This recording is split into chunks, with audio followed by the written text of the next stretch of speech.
We are live. We are live. Okay. Let's just wait 5 more seconds for the progress bar to complete. Okay. Actually, it was quicker than that. Yeah, it's on my. And I'm gonna step out for a minute. But you guys go ahead and do any pre-game information. Go ahead.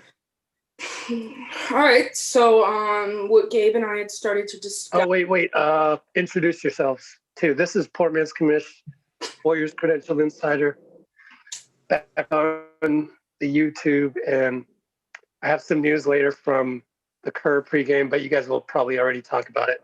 So I'm going to step out for just a minute. You guys go ahead. I'm Rebecca. Is that that's who I am. Yeah, I'm Gabe. I hang out on a Discord and get asked to do these. My other life, I teach children.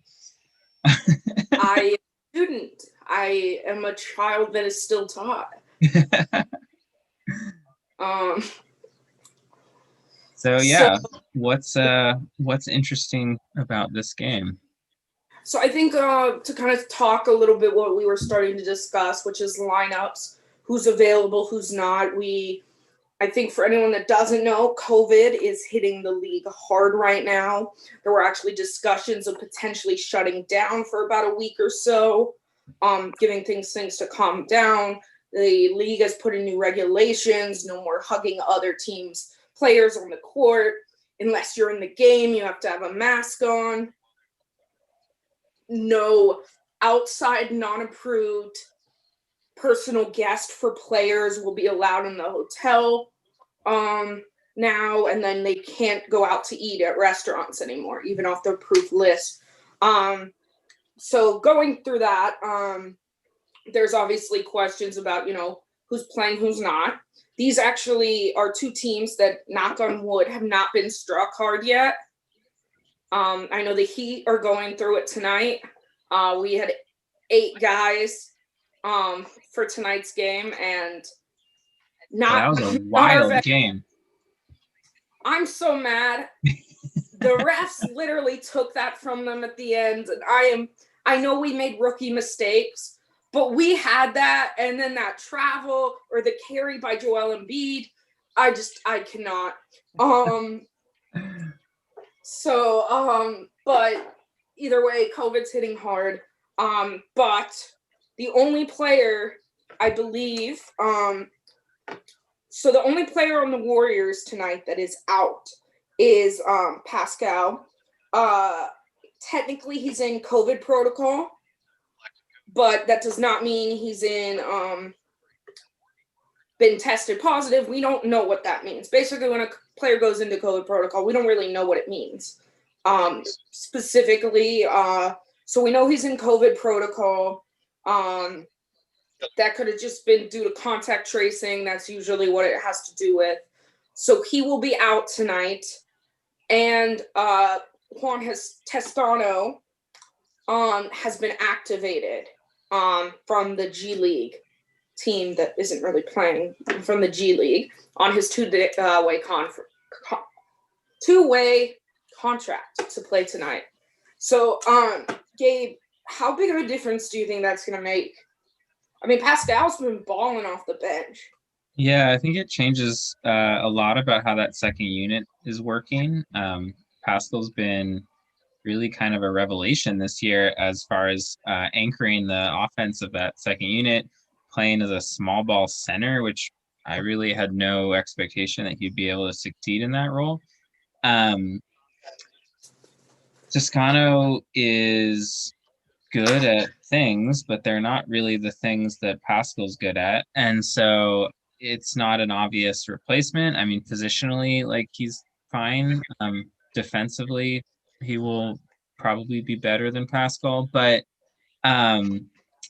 the key of having Pascal on that second unit has been just having a scorer when Steph's off the bench who's like aggressively hunting shots. Well, numerically, Pascal's our third leading scorer. Yeah.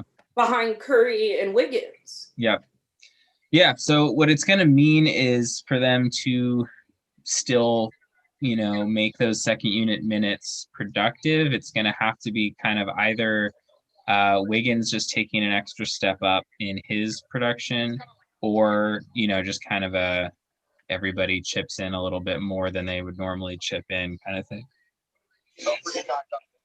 Bazemore, Wanamaker, Lee, those guys just hitting some extra shots to sort of match Pascal's production. But I mean, I think more than points, it's just like him being so aggressive, putting pressure on the rim every time, that none of those guys are really going to be able to replace. So we're going to have to just kind of have a different vibe for that second unit, probably.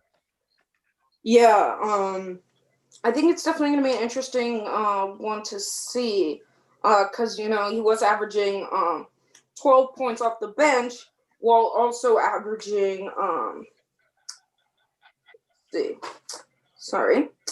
he's averaging almost 20 minutes, 3 rebounds, and 12 points, while hitting at about 38% from behind the arc.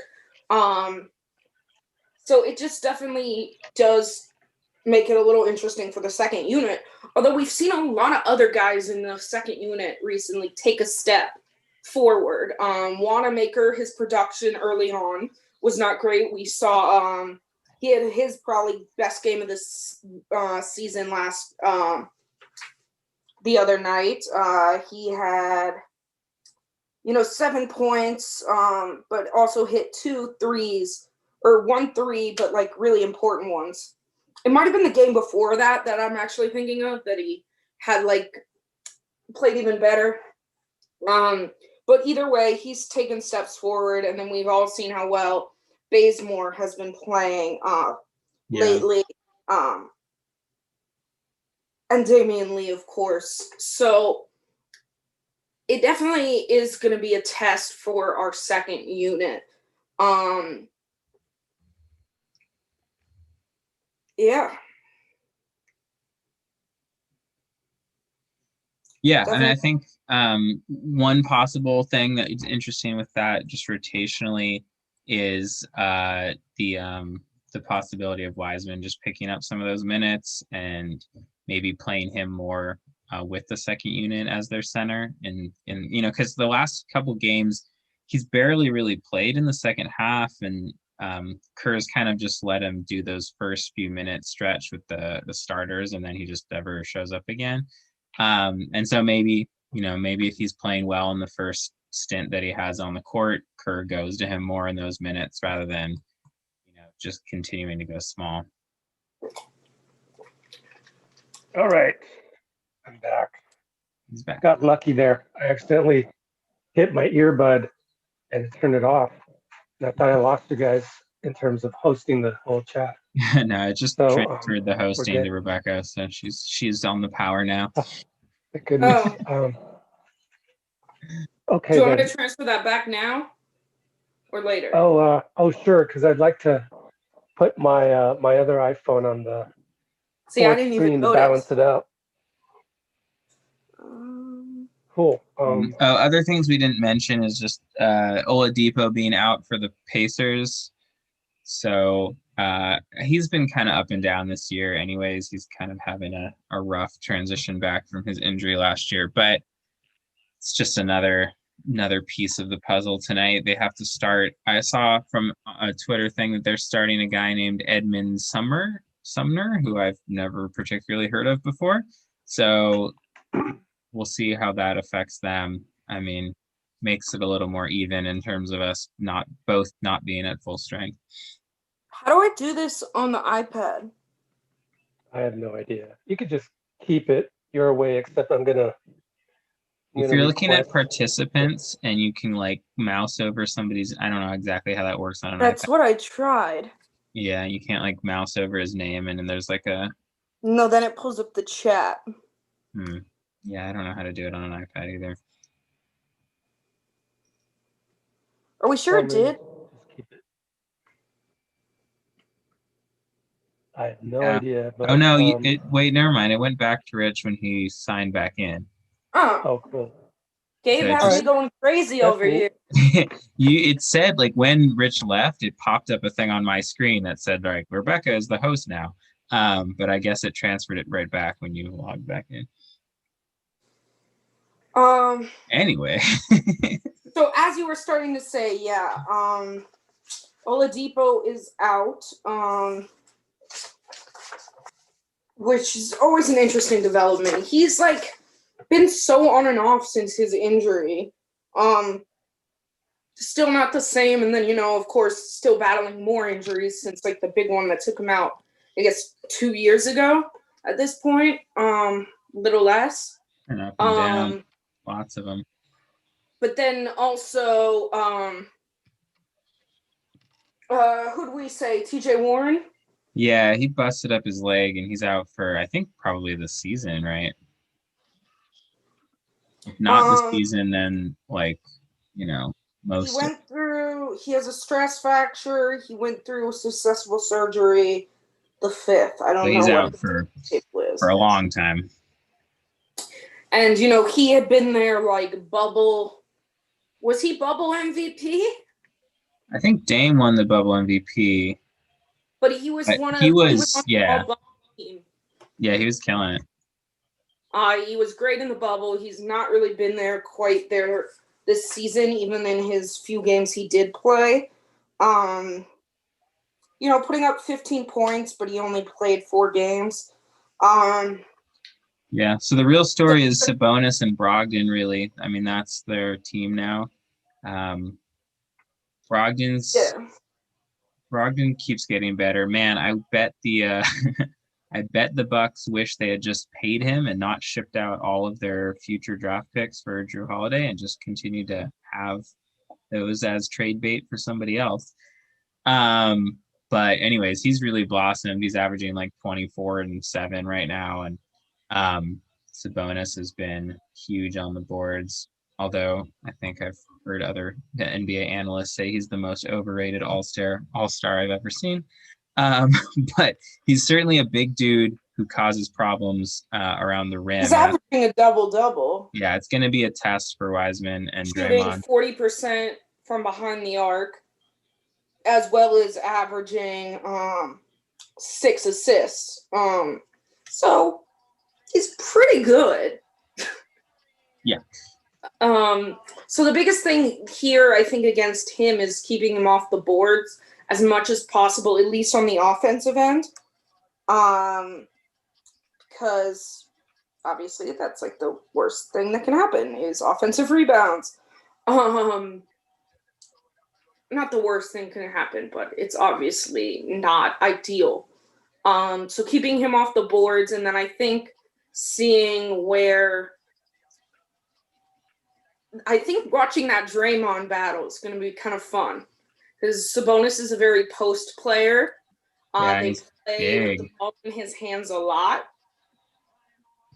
Yeah, he's got huge size on Draymond too. We know that obviously doesn't, mean everything as far as Draymond's concerned, but he's 6 inches taller than Draymond probably. So it's, not just he's a little bit bigger. He's significantly larger. So Draymond will have to bring it. Well, you look at it, we'll stroll down memory lane. Think about we're getting sound Sorry from the that. TV. Yep, I'm trying to look at. Now I'm getting feedback. Great. Anyways, I was trying to do something technical and it screwed up.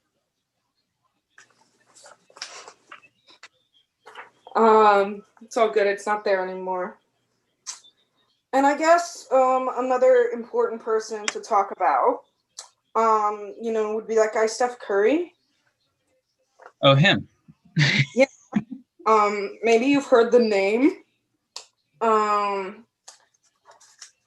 I just happen to have a jersey of him, but who's he? Obviously did not have his best game the other night. In fact, one of the historically worst games from 3, actually in NBA history, in the fact he missed his first 11 3-point attempts. which when it comes to a single game, I believe has tied the record. But, Steph went 2 of 16 from the floor, 1 of 10. Oh, he only took 10. Oh, maybe just missing his first 11 shots. I don't know, because he only took – I looked it up because I wasn't sure. It wasn't a lot, regardless. Yeah. And then, so either way, obviously not his best game of the season when it comes shooting-wise. He still did have a great game, with 9 rebounds, 6 assists. So he still played well outside of his shooting. So I have a feeling big bounce back game today. Mm-hmm. Someone Yeah, on our I think- Discord Yeah, he's. said I mean, that last time he had a bad game, he popped off the next game. yeah, and that's kind of been the trend. When I said that about the shooting, I was looking at an article from 2017. The last time he had that bad of a game. Yeah. Yeah, but we know from our long time of watching Steph that it's almost never that he has back-to-back really tough shooting games. I mean, I remember the game his 3-point in a game streak, like making 1 3-pointer in a game streak ended. The game after, he came back and scored 13 threes. Yeah. That's how yeah, the law of averages kicks in eventually, and for him that means that when he has a bad game it gets extreme. People in the comments of the YouTube thing talking about Pascal having COVID before training camp. I don't remember exactly. I do know some people didn't immediately jump into the double. That might have been him. I'm not sure. But we also know that it's really actually medically only a 90-day immunity that they're saying after you get COVID. Plus, I thought it was Draymond and Wiseman. That was for the actual, this person's saying for the double, like earlier than that. Like the weeks before. Yeah. Any case, the point being that even at that point, by now he's back to having complete ability to catch it again. There's no immunity that lasts that long. So they're still gonna go through all the protocols and make sure that he's safe before putting him on the court. By the way, guess who's safe now? He went through testing and everything. Clay's back. So he's been at Chase, according to Kerr in the pregame. It's just that Kerr hasn't bumped into him just yet. Hasn't crossed paths with him, is what he said. I don't think you want to bump into anyone in a pandemic, to be honest with you. So they'll meet and talk, but it's just kind of cool to hear that Clay is in San Francisco. Yeah, I think that'll be really cool just to have him around the team. See him, yeah. Yeah. Okay, I gotta take a picture. I want to take it while NBC's in studio. So go ahead and talk about something else, and I'll let you know. Oh, okay. Rebecca, you got the highlights? What, Rich? You got the highlights? Good. Yeah. Okay, cool. Yeah, the starting lineups released. Obviously, same for the Warriors. It's Justin Holiday and Sabonis at the forwards, Turner, Brogdon, and Sumner. Can't say I've ever heard of this Sumner character, but we shall see. I have actually heard of him, but I don't remember where. Okay. Got a couple of pregame just been playing there. spot minutes as the last few games.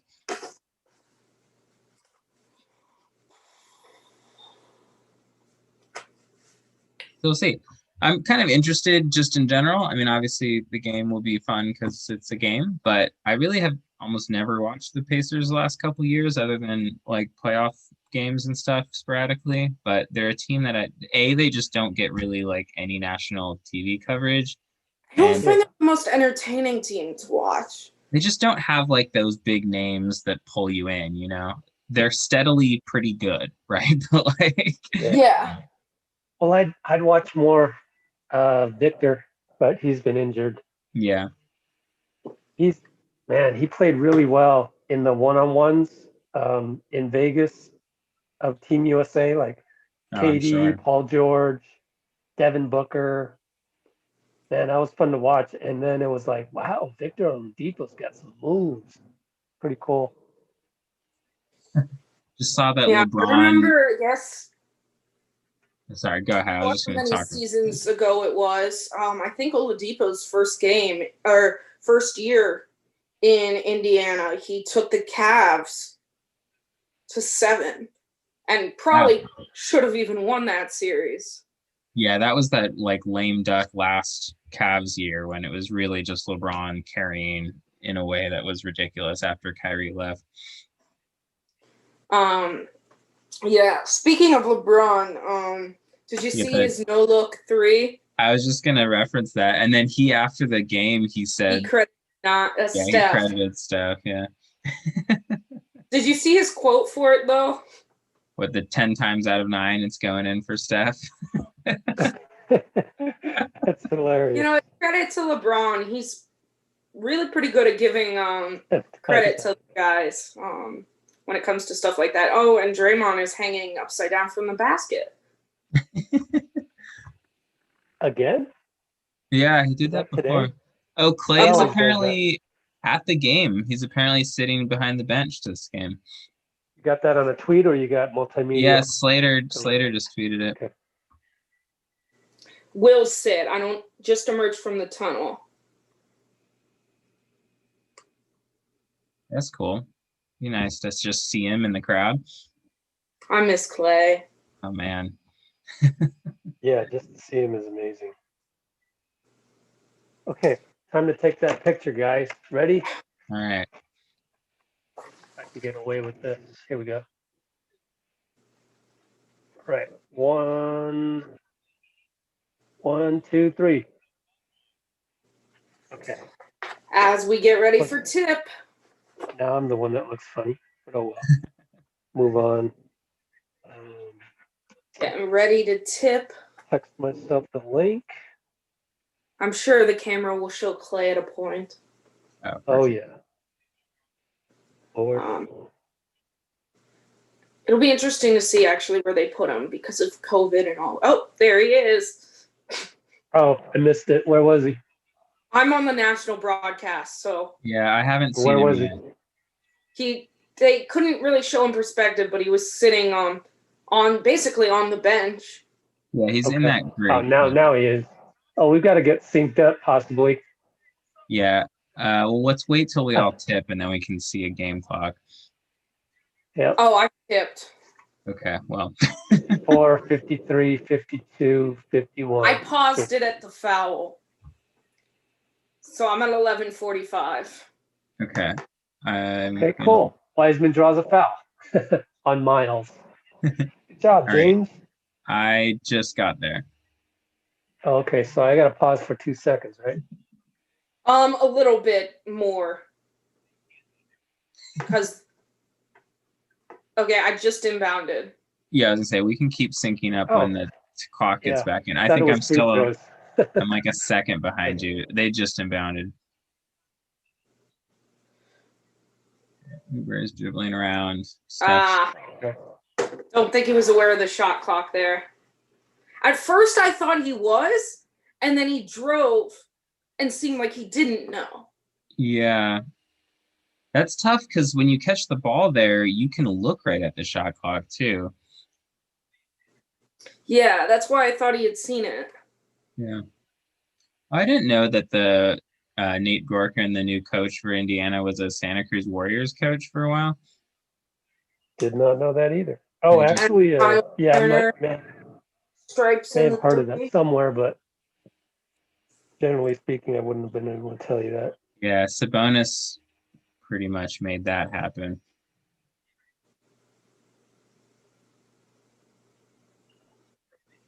Okay. James. And he's just so comfortable with that jumper. It just looks so smooth every time. Got my video of Clay on the bench. Cool. Gotta get that in. Do you have a Oh, thread going? Draymond. Do you have What? a thread going yet? No. Man, No? Draymond with that steal.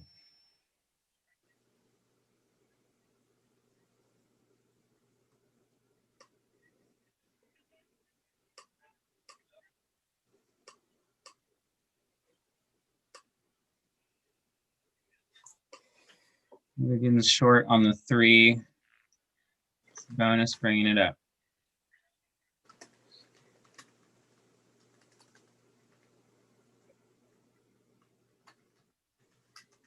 It's a weird foul on Oubre.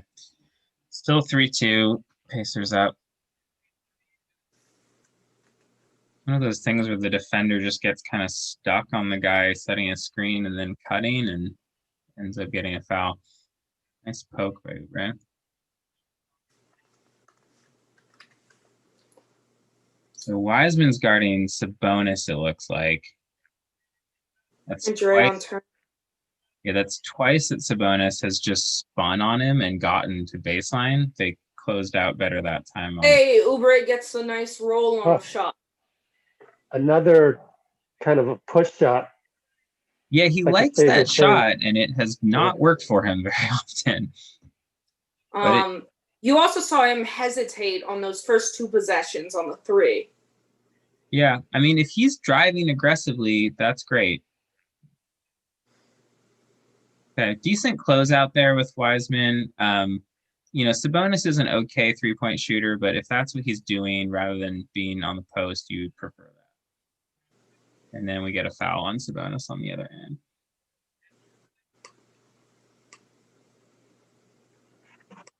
Uh, 4-3, we have a request in the YouTube comments to say the score every once in a while because that person isn't at the TV. Understandable. Warriors have the ball at 1. Draymond off on the little elbow jumper. Yeah, he fades even that close. It's very strange. Yes, I noticed that. That he does like a full jumper. Yeah. Ooh, Wiggins with a block on Brogdon's jump shot. You're still like a second ahead. Sorry. Misses the step back 3. Why I'm so slow. Yeah, I don't love that shot, but that might have been. I guess it was off Wiseman. Good effort on that. Yeah, I don't love that shot, but Wiggins has kind of earned a few of those in game. He continues to just be such a great shot blocker for the wing. And works in on Wiseman and draws the foul. That's going to be important in these next few minutes, is for Wiseman to not pick up that next foul. Yeah, it's tough with those 2 bigs. He's going to have a lot of patience that he needs to show because they're going to go at him.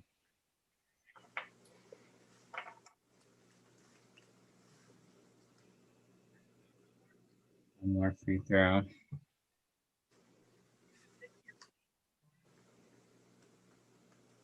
So 5-4 now. Pacers up 1. See Steph getting doubled already. Yeah, they're definitely having the big show out on him. Turner's doing a pretty good job of chasing him around.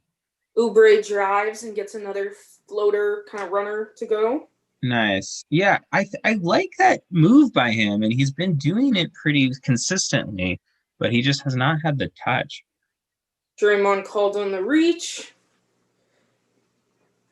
Yeah. Here, Draymond had a clean strip on that same play a few plays ago, and this time he gets called. Let me know when they inbound for you. Okay. They're just still showing the highlight of Oubre. All right, just inbounded. Okay. A good recognition there by Wiseman that Steph wasn't getting through that screen and rotating out on this contest. Yeah, good contest. And then he's got a seal on a smaller guy, goes aggressively in, can't get it to go, but gets the foul. I like him being aggressive there. He knows he's got the small on the switch and no reason to be anything but decisive. 2 on Sabonis. Fine.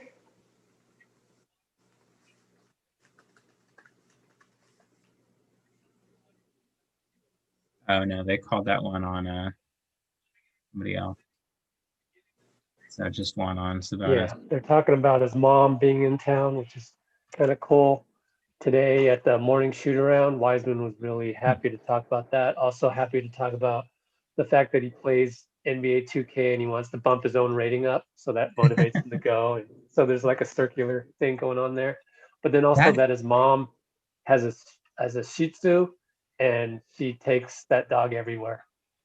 Meanwhile, Miles Turner cuts and nice cut by Turner. Gets the feed from Sabonis. Low key, great feed. Those bigs working pretty well off each other. Wow. Draymond with a nice feed to Wiseman, who couldn't finish, but there was a lot of power there. You like that? Yeah.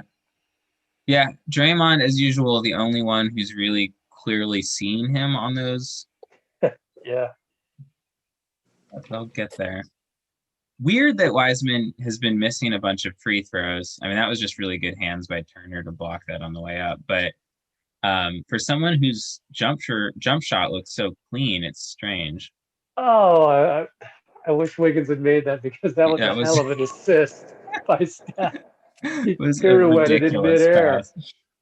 That was crazy. No to the comment. On the border of silliness. In the thing, Oladipo is nice recovery. Oubre, get out of there. So they're gonna show that in the film later for sure. Same corner that Steph wanted to go to. There we go. Yeah. Vintage Draymond and Wiseman dunk. Oh, perfect. And that's all set up by the Steph screen. And rather than taking the screen, Draymond just goes right around it. Those two, great defense there by Oubre, forcing the poke out. Yeah, Steph and Dre just work together so fluidly. Steph is also a very underrated screener. Like, that's a significant part of his game that is not something that shows up. Screen for each other. Yeah. Always put defenses in a pinch because it's like you got to switch or like one of them is going to score on you. Yeah. Yeah, it just terrifies the entire side of the court that they're running that action on.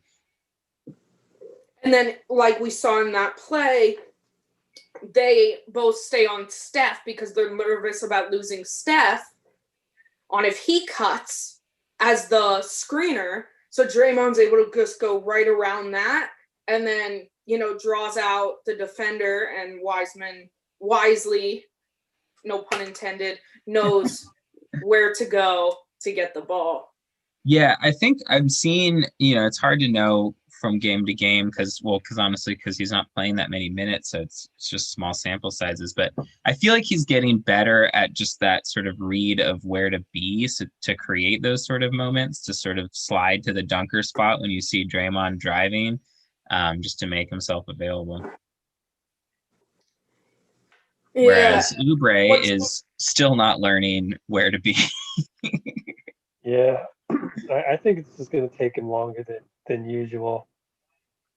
Just like I said, I keep saying it. He's an instinct player. Yeah, but it's just. I mean, I don't know. It's easy for us to sit here and say, but like, that's just such a simple thing that he saw video of afterwards. To make the exact same mistake in the exact same corner is tough. I mean, people make mistakes. It was kind of a different play run the other time. It was more Steph had the ball passed out, then relocated. This was a little different. It's just got to be kind of obvious to get in your head that, like, if Steph is running towards you in the corner, like, you need to do something. Well, that's what I'm saying is, like, when I used to coach my tournament team full of all-stars for my league, there'd be some guys that are, like, the athletic guys usually aren't the ones that have the IQ as well. Obviously, the ones that have both are your superstars, like Yeah. Kawhi, LeBron, Paul George. But yeah, it's hard to like get across to those guys. Like just the constant rep, it just takes them so much longer to like absorb that. So Yeah, he might just be a it'll a take a while. slower learner than some of these guys, and we'll see 20 games in what it looks like. Yeah, definitely But might take a while. well, we're up There's another 8-7. subtle Andrew Wiggins defense there again. God, you love it. Yeah, he's been so impressive on the defensive end. It's been really wonderful to see. 8-7 Warriors still. Steph still hasn't taken a shot again.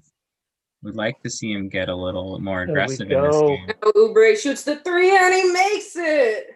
So that's the what thing. happens when you get in rhythm with 2 Exactly. inside shots to start.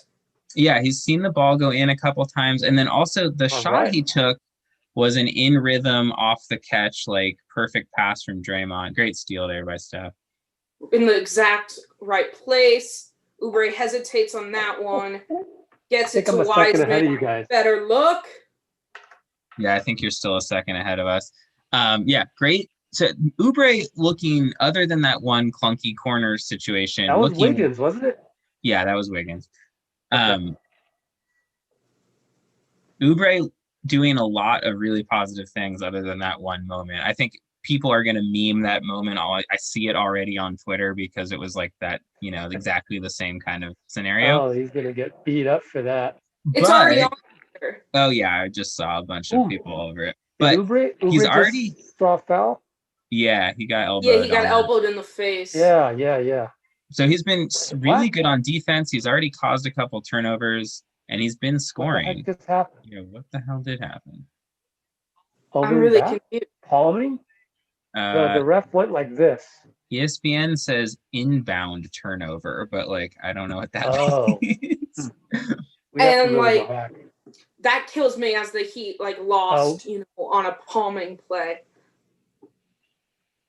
Huh. That wasn't called on Embiid. But look at the defense switching, like already. Good defense there by Williams. Sabonis has done. Oh my goodness! Oh, goaltending. Am I still ahead of you guys by a sec? Yeah, you are. I'm right with you. you're right. Second ahead. I'm gonna do a second. Okay.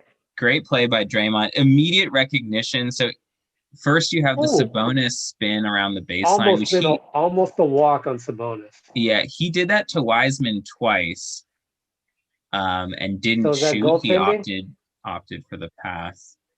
But he's been getting that baseline every time. Feels like it's been more, but it's only 15-9 Warriors. Yeah. For those of you who don't have the score, it's 15-9 Warriors. It looks like they are counting that Draymond shot. Boulder comes in. I'm assuming then Wiggins goes got a fingernail on it. Seemed like he got a fingernail on it. Steph. Oubre goes out. Yeah, Bazemore already came in for Wiggins a second ago. Okay, yeah. So starting to go to the usual lineup we've been seeing. Yeah, Draymond made a free throw. Yeah, I'd say very encouraging start for Oubre, other than that one little video of that moment, but way better. Sabonis is going to give Looney some problems, just size-wise and strength-wise. Yeah, so I like the help by Baze in the paint. Kind of slowly getting, but he's real big and very skilled. And a great passer. So we got away with the foul there. Yeah, that looked pretty. I feel like we fouled. Yeah, Steph got him. Steph definitely got him. And they fouled Draymond on the rebound. Yeah, Holiday should be mad about that. And that's, I didn't see completely the Mulder, but Doug McDermott, 2 early ones. Oh, and we're in the bonus already. Go Dre. All right, Dre. He's hitting free throws. Draymond with more points than Steph right now. Yeah. Probably a few times that will happen. Yeah. Oubre, 3 of 3 shooting, 7 points in his 7 minutes. Yeah, it's huge. Plus 2 assists, so go on him. Draymond 3 for 3 from free throws, and it's 18-9. Warriors, similarly to the Raptors game, opening up a little bit of a lead before Steph has done anything. Hopefully Steph does something this game rather than the last game, but encouraging signs still to see them producing without him scoring. The defense is just swarming. Yeah, you can great totally D. hear Draymond through the TV. That was awesome. Oh, I don't have my sound on. Steph, off on that He was first like, shot. I forgot what he said, but it was to the effect of, "Oh, he's off," and then they ran. Yeah, good play by Looney on that rotation out to Steph, just knowing where he's going to be. Steph with some good defense out here on Brogdon. Yeah, doing a great job staying in front of Holiday. Not bad. Bazemore inside, good D, but McConnell finishes over him. I thought McConnell was out. That's not McConnell. That's McDermott. McDermott, yeah. Steph continues his brick house making here. It's wild. Yeah, he's now missed how many threes in a row? Well, that was only his second shot attempt, but yeah, with last game. Oh man, Warriors with a little miscommunication underneath, but good defense. They're having trouble boxing out Sabonis though. He's causing a lot. Draymond's getting mad at the ref. Hope he keeps it level. Yeah, you see him just turn around all of a sudden. But he's complaining because that box out was suspect. I thought so too. It looked like he got reached over. The Dre coast to coast one was an and one, right? Yeah. Yeah, with the goaltending, I think. Yeah. Yep. Just more sort of Warriors related around the league news. KD turned, I don't know if anyone was watched any of that game, but KD was ridiculous. Just thinking again about Achilles recovery in terms of our player. Like he's looking like vintage KD right now. That step back to seal the game. Yeah. His step back is a gorgeous move to watch. Yeah. Yeah, you wouldn't know. I missed it, so I'm going to have to check that out. Yeah, you would have no idea that he's coming off an Achilles watching that game. That game could have happened 3 years ago. And he needs to step up big time right now with Irving coming back who knows when. Dinwiddie out for the season. But I will say the other guys, on the Nets have been stepping up. And Karis LeVert, Joe Harris, all of them. But KD really, I think this was one of the first games I've seen him just take over. Because on the others, it's been like him and Kyrie. Yeah, they've done a lot of like trading back and forth, sort of. Exactly. This was like full KD takeover. Yeah, super encouraging when we think about what next year's going to look like with this team and Clay. Yeah, super encouraging though so far in this game. I just still am curious and worried about Steph not making shots, but I trust that it'll fall eventually. The defense though is the real story so far.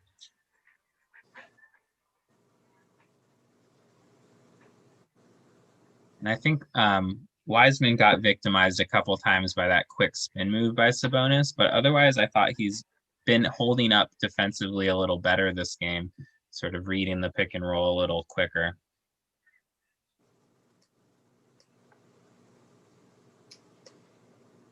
Yeah, I just love watching highly skilled guys and watching Sabonis. He's a tough cover. Actually, Steve Kerr did talk about that pregame. Said this is going to be a hell of a test for Wiseman tonight. Yeah, he's one of the more well-rounded big guys. Just can do a lot of stuff. It's Get a- Indiana, McDermott, not corner three. 3. Yeah. Still with the same lineup: Mulder, Bays, Steph. Steph finally Draymond. got a call. Steph draws a foul there. That's 3 on McDermott, and Steph gets free throws because they're in the bonus. Yes. That's not a great play there, especially as they're already without This is what TJ kind of McConnell makes you and Oladipo this is what and makes you Warren. appreciate Toronto and Clippers more, is looking at other teams trying to do this. And the thing is, like, if you're gonna trap, wow, Steph missed a free throw. He is so off. Even if you're remodel there again. if you're gonna trap Steph like that, like Oh, you wait. have to have. He dapped up Bazemore there. I think if you're Fine. on the same team, it's probably not the same. Well, no, it was a recommendation. I don't know if it's a rule. He missed both. Oh my God. What is happening? Well, anyways, I thought the new protocols, whatever they are, said that you're not supposed to dap anybody on a free throw, even a teammate. But whatever. I don't know. The players are not going to follow that one. It's part of their free throw rituals. Yeah. Yeah, exactly. It's And gonna we be a still hard can't habit get to a break. rebound. Steph taking a warm-up 3. Looks like he missed it too. On the Pacers basket. Yeah, we can't corral rebounds right now. That's kind of been the main thing Indiana's been successful at. Draymond coming out for Damian Lee. We're going real small. I don't know. I mean, I know that's just kind of the rotation because Pascal would be that guy normally. I'm a little concerned if we're already struggling on the boards and Draymond subbing for Damian Lee, but we'll see. 2:37 to go. I Yeah, mean, that's his time to rest, right? I mean, Pascal would be the option there Pascal. normally. Yeah. Yeah, no Pascal. So basically, Damian's playing the backup 4 tonight, like Steve Kerr's mentioned before. Yeah, they're just going real small. Super small. Turner misses a free throw. Anyways, just appreciating the Clippers and Raptors from that earlier moment where you see, like, if you play that trap where the big or the 3 has to come over and quickly double Steph too, if that guy can't slide his feet crazy fast, like, that's just easy pickings for Steph, as you saw on that. Doug McDermott cannot stay with Steph the way that, like, Kawhi could.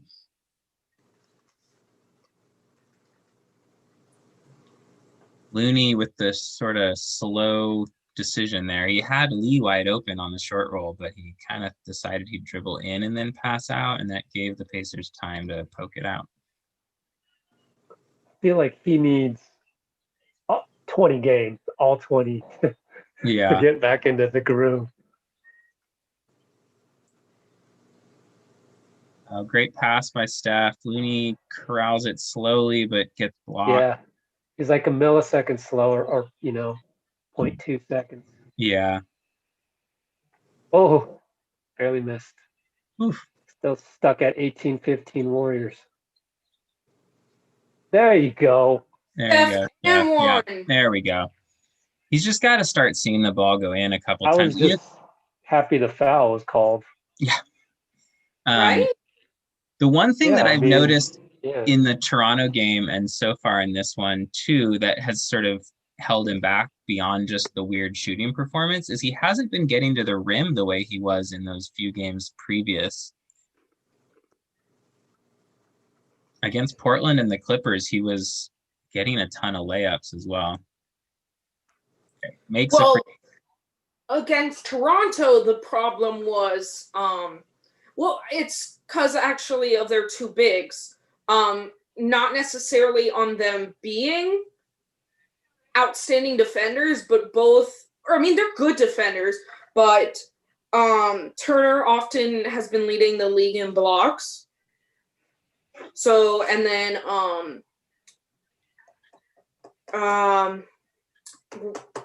what's the young guy that we had on our team for a few? Boucher. Also was blocking shots like mad that game. Good finish by Indiana. Looney has no rhythm. Yeah, Looney's looked bad. That was actually a pretty good entry pass, I thought, by Steph. Couldn't steal the guy. And Steph somehow gets that one to lift off. Oh, we need a replay on that. Of course, that shot goes in when the other one's having fun with it. They show Draymond having fun with it, and Clay Yeah. behind him, just the same old Clay face. Yeah, Clay, just no emotion at all. No emotion. Oh, great help by Bazemore poking it away from Turner, even though he's way shorter. Ooh. Lee. Nice corner. shot. All right, Great. Damian. Damian. I call him Yeah. Damian because it's DAMI0. Yeah, I think foot on the line. Yeah, foot on the line, so it's just a 2, but still a great look. Yeah, up by 8. Nice pass by Holiday. Yeah. Just whipped that one around. Who's 21? Yeah, who is that guy? That was a nice jumper. Give me a moment. Is that the Sumner guy? No. Oh, wow. Great passing. Look at that passing. Oh, man. That was what a beautiful Flash. possession. Wow. That's Martin. Kalon Martin. Sure. Really? I do not know that name very well. That's a name. Yeah, great possession there. Great possession. Yeah, hopefully somebody posts a highlight of that. That was cool. Just like beautiful, beautiful ball movement. Wow, this is a very nice result of the Q1. Very solid quarter. Not the prettiest all the way through, but really great defense on pretty much through the entire quarter, up 9 at the end. Kalon Martin, for anyone wondering, has not Kevon played Martin? that year. How do you spell that? Same as Kevon Looney? Kelan. Oh, Kalon. Yeah, I don't know. Went to Butler. It's his first season. Probably a second-round pick or something. Has hardly played. All right, well, whatever. They're pretty undermanned in the backcourt from what especially with McDermott picking up those early. Yeah, that too. Yeah, so I imagine Bjorken is kind of scrounging around in the back of his guard rotation right now.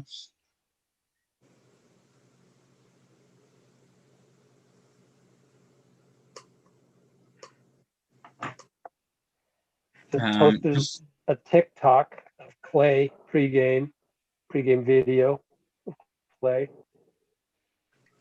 walking around. It's going to be just really nice for the team to be able to build some chemistry with him, like the new guys. Just obviously he's not like practicing with them, but just, camaraderie. Yeah, play that ping pong with him.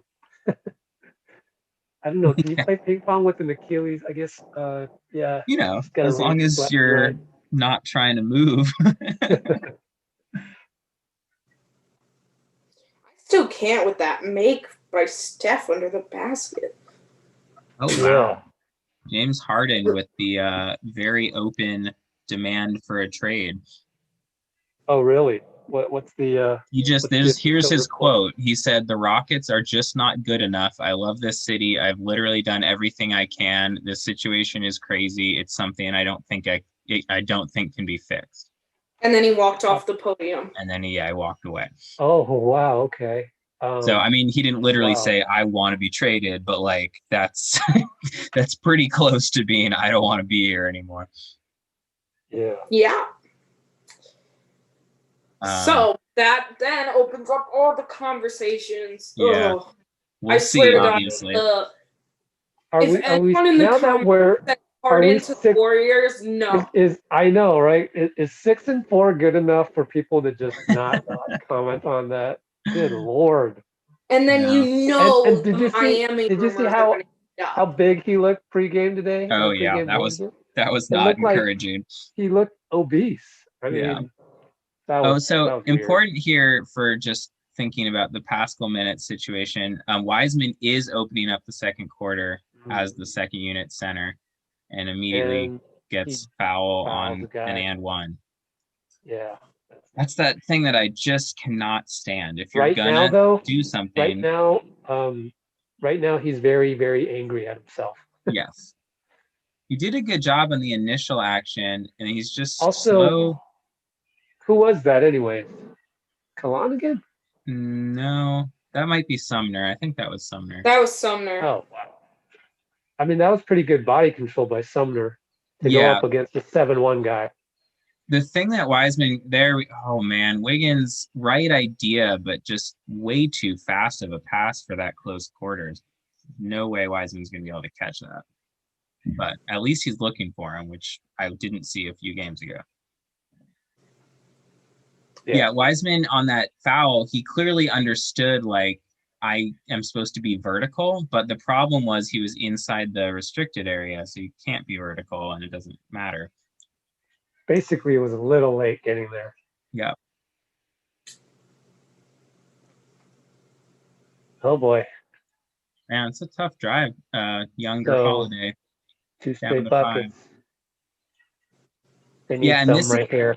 This is the question without Pascal. Like, this is where they really miss him. Who is gonna? Yikes! All right, Bays. Did they? Yeah. Called that. I wasn't sure what was going on there. Could have been a charge. Yeah. All right, we'll take it. See the. Yeah, we'll take it. No. Yeah, that's a block. Yeah, he got in his way and fell. Yeah. I mean, we'll see who steps up. Hopefully, multiple people. They probably will need sort of a committee approach to replace Pascal's numbers. But there's a bunch of guys in this unit who are more than capable of ticking up their scoring average by a little bit.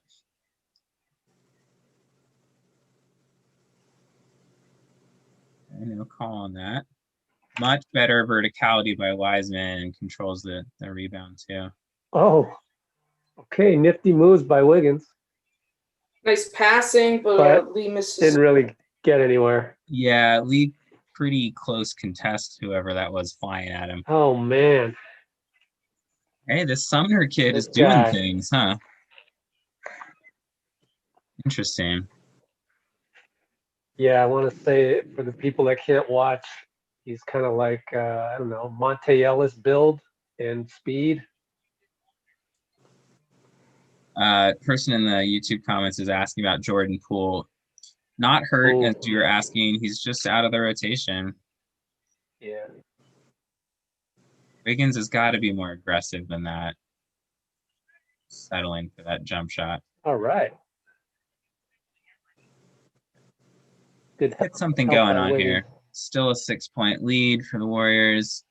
Oh. Bazemore, aggressive drive, finds Wiggins, kicks it out. Nice, James. Baker misses Good it. job of Wiseman.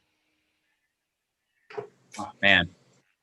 Good effort, just not getting the ball in the basket. That's only his, like, 5th jump hook of over the last year. I'll forgive him for that.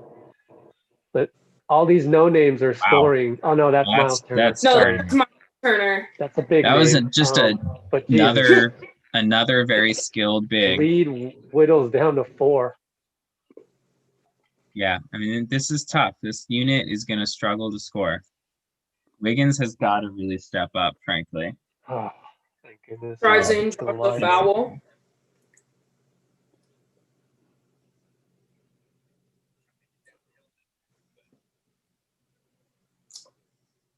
Also, KD, he moved up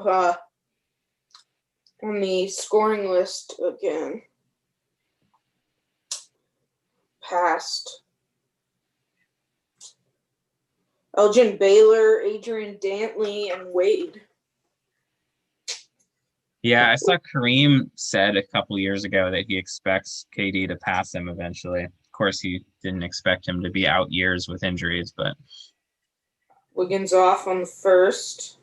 Yeah, they're going to need Wiggins to really start being more aggressive here. And they're going big. So this is they're Sabonis and Turner in at the same time, whereas we have Wiggins or Bazemore as our 4 right now. So Indiana looking to really press their size advantage. Wiggins, it's 1 out of 2. 32-27 for those of you who can't see the score. So who's guarding Turner? Wiggins is guarding Turner. Man, Holiday cashes a 3. We're down to a 2-point game. Kind of the opposite of the previous games where the starters built an advantage and the bench is suffering.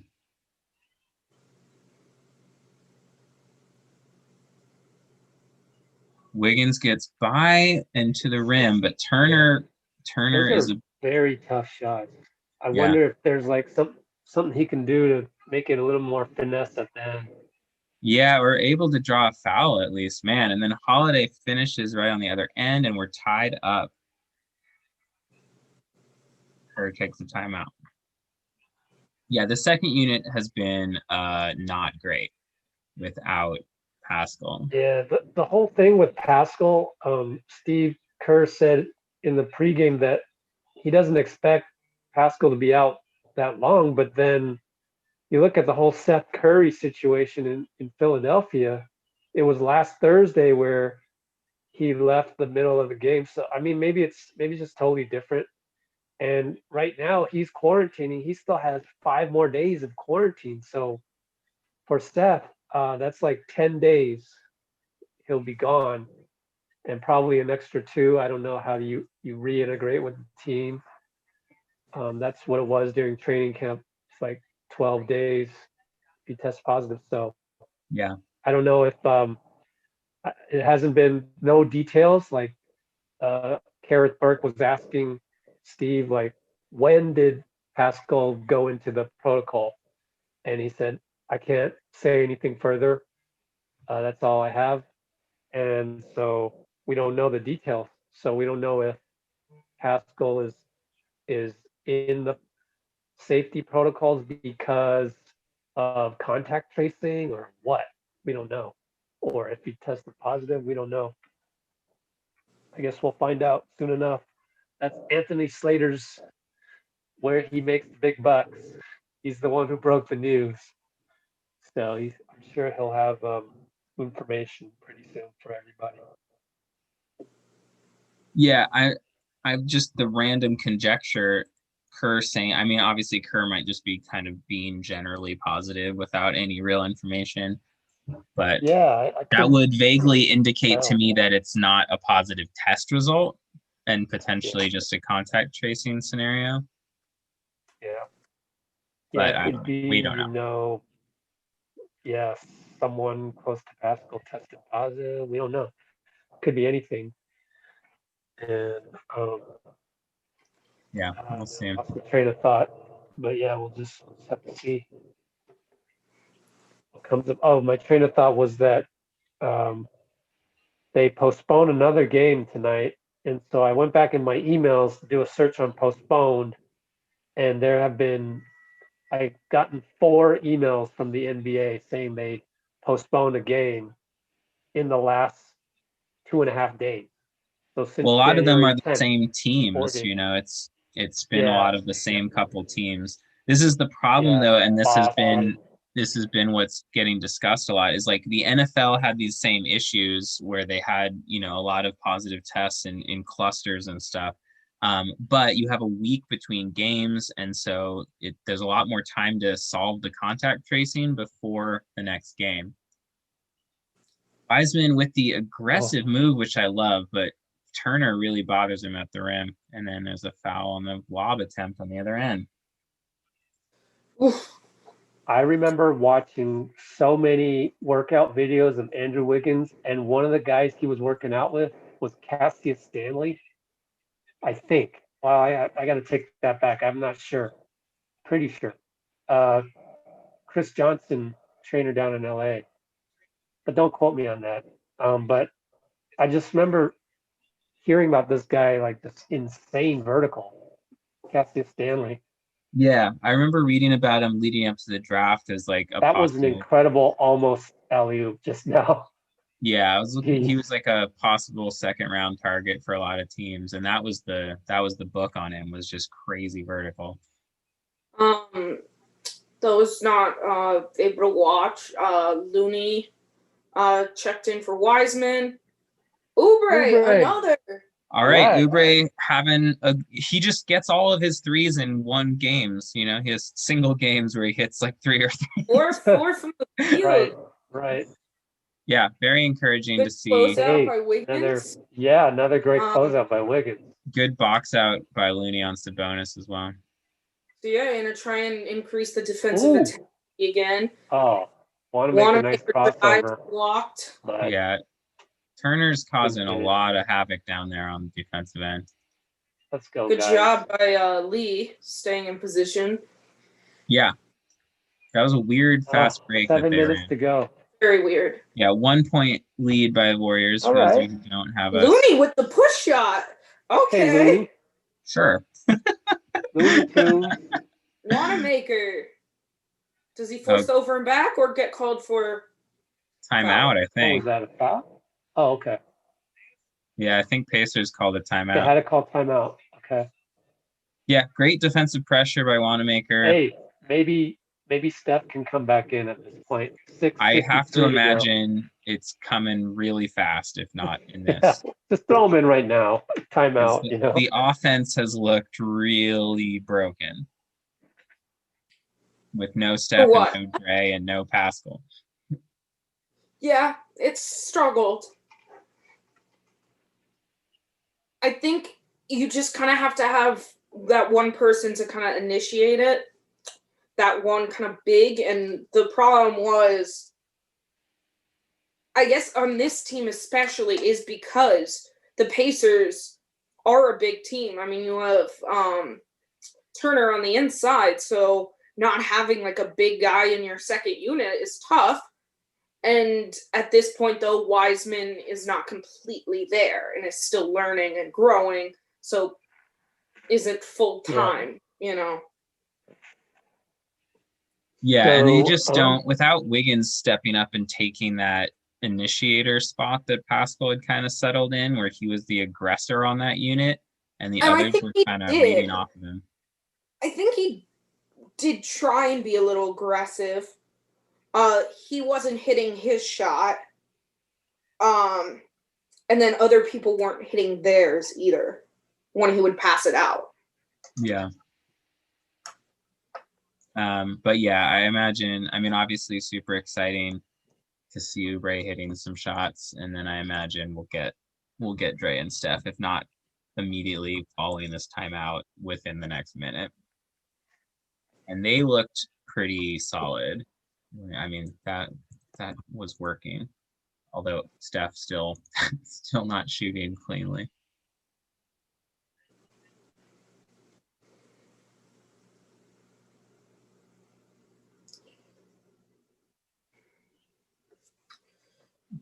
Wow.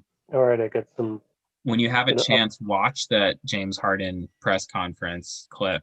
It's pretty funny.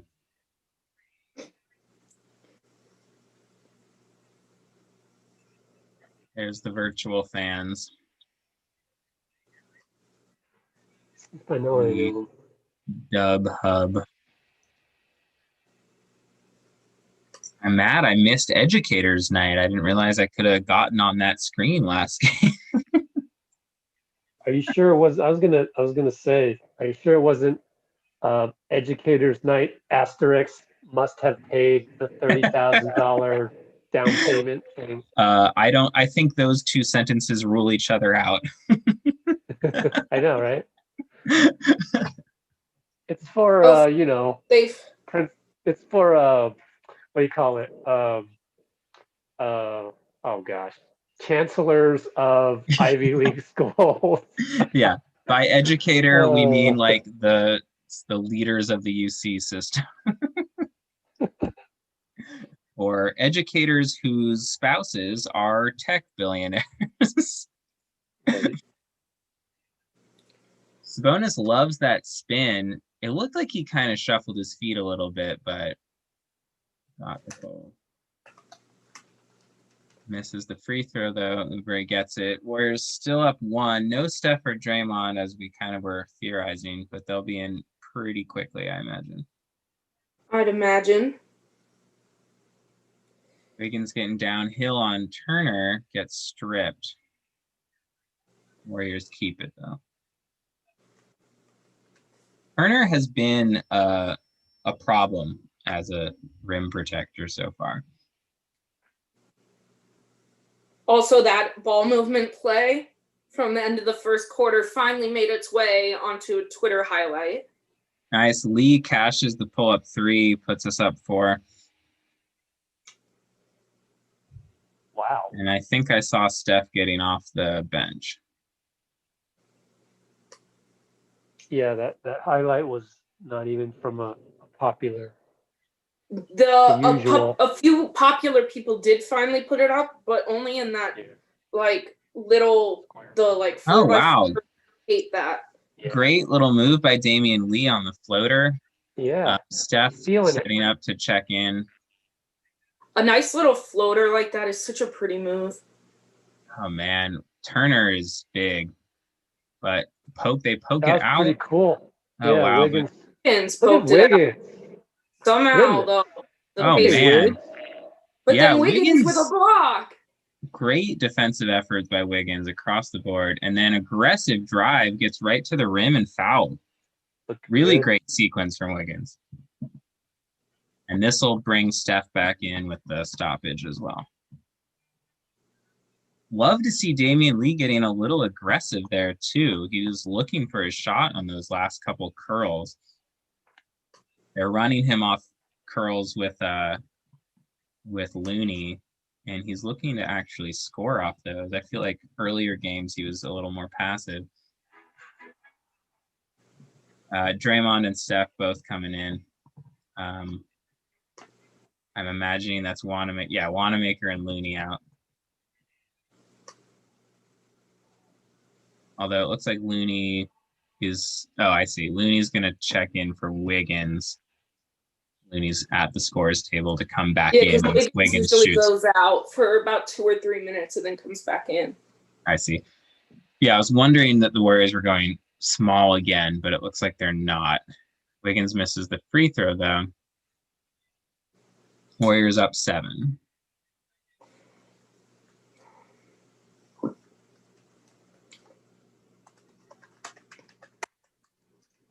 Brogdon takes a 3 and makes it.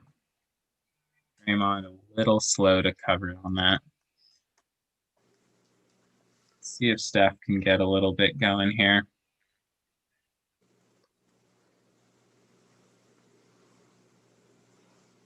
It's Wiggins. Ooh, making Miles turn. Damian with that floater again.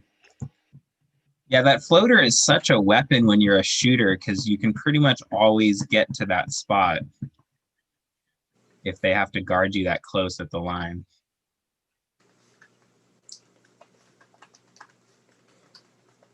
Great effort by Wiggins again to challenge that. There's another block. Yeah, I don't know if he touched it or not, but he definitely bothered it. Steph gets to the rim, passes out to Wiggins, cashes the 3. So I'm still ahead. According to the box score, he did not. But he does already have a box on the game. Yeah, I didn't think he quite got it, but he certainly bothered the heck out of it. So similarly to last game, Steph not really scoring, but when he's in, he just opens the court up for people, and the offense just looks a lot cleaner by his presence, whether and that play because of his drive and kick, or the earlier plays, just his gravity pulling people around. 9-point game for those of you without a scoreboard, 48-39 Warriors. Wiggins, I'm just still continuously impressed by him on defense particularly, but both sides. Yep. Ooh, so I didn't catch the KD highlights, but they wore the throwback. Yeah, the retro. Jason Kidd, Kenyon Martin era. Okay. That'll make the highlights even more fun to watch. Yeah, those are fun. Those are cool old jerseys. So, box score right here. I want to look at Wiggins. 10 points, 2 rebounds, 3 assists, 2 blocks already. Yeah. Nice. Yeah, he's been really affecting the guys he's guarding. Guess who leads the team in plus minus? Wiggins. Kelly Oubre, plus 18. I was going to say, because he came in right when they went on this run. Looney. I mean, this is kind of what we've been saying is like, if Oubre can just make some shots, he's actually a positive player. The other thing I've noticed tonight, he's been a much more willing passer, so he isn't forcing things. He's going when he has a good look, and otherwise he's passing. What a matchup. Sabonis versus Draymond. Oh, Nice and by Draymond to poke it away. DPOY wins that one. pick him. Between Tapped him it and out. that was Lee coming over to bother him on the help too, right?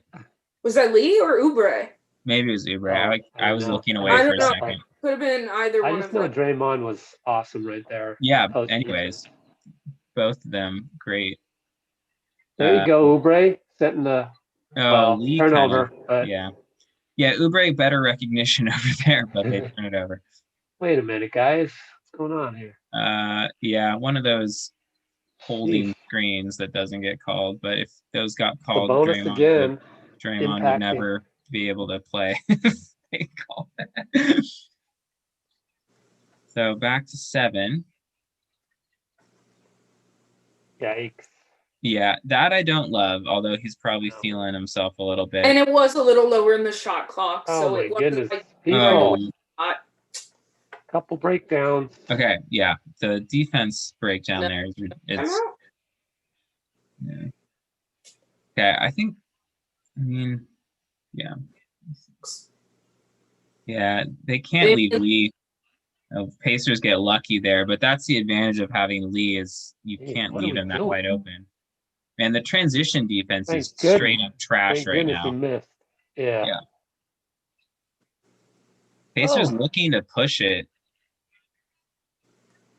Kick ball on or off the leg of Turner. Warriors still up 5. Defense has looked less sharp the last couple possessions. Wiseman coming back in, which is, again, this is more trust from Kerr than we've seen in those previous games. Yeah. Comes to close the out of necessity, no Pascal kind of throws the whole rotation out of whack. Yeah, I think it's that plus the matchup. Like the Pacers are so big. Yeah. I think he'd put Bazemore in if it was another team. Wiseman on the back iron. Maybe don't run back on defense just yet on that one for James because it bounced right back to him. Oh, and now he's a little late, and they call it. It's a late whistle. Yeah, I don't love it. I feel like that's a no call.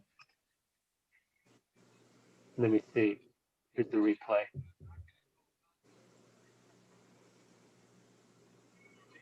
No, he gets him. Pretty ticky tack on the slow mo, but yeah. Yeah, he bumps him though. You just can't make contact like that if you're not straight up. Also, Sabonis did a good job of trying to draw it. That's what great players do. He's the kind of big guy who just loves contact too, so he'll throw himself into people and force the issue. I think Steph's got to be more aggressive down the stretch here. Letting the lead trim away while he's not yet getting himself. So, who wins one-on-one? Sabonis or his dad, very young, same age? His dad was like one of the best players ever. Yeah. I'm a little young for this. I think we all are, because like a good chunk of Sabonis's career was not I was seen gonna say by none of us public. really saw him play. But I at do his think peak. that he was great. I saw him a lot on, when he was in the NBA, but by then he was already kind of hobbled. But from what I've heard and read, like him on those Russian national teams was just a destructive force. He was an incredible passer too. And Sabonis Jr., I guess. Different first name, so. Yeah, little Sabonis. What's his first name again? DeMontis, yeah. Yeah, and then Arvidas was his dad. All right, so we're still up 5, just kind of hanging around. Is that a foul? Seriously, Steph? That was such a garbage shot. Like Justin Holiday, you will live with him taking step back threes all night. Steph looking for the replay on the Jumbotron, seeing what he did wrong. Shot. Well, his hand went right to his chest. Yeah, both of those. You just can't. Well, he couldn't resist. He was trying to avoid them, but it's just one of those things where, like, honestly, just don't worry about trying to block the shot there, man. Like, you're better off just not. Yeah. You're not gonna block the shot, Steph. Like, come on. Yeah.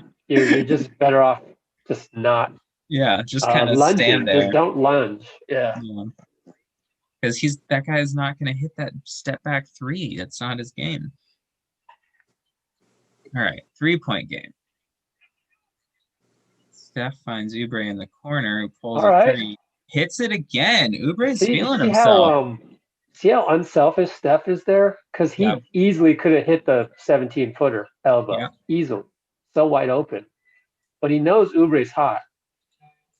Oubre, good switch onto Turner. Oof, yeah.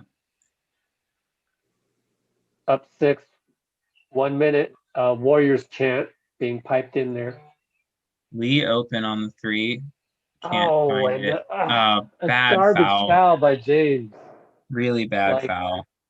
The dude had the ball already. Yeah, you just got to be thinking. That's 4 fouls.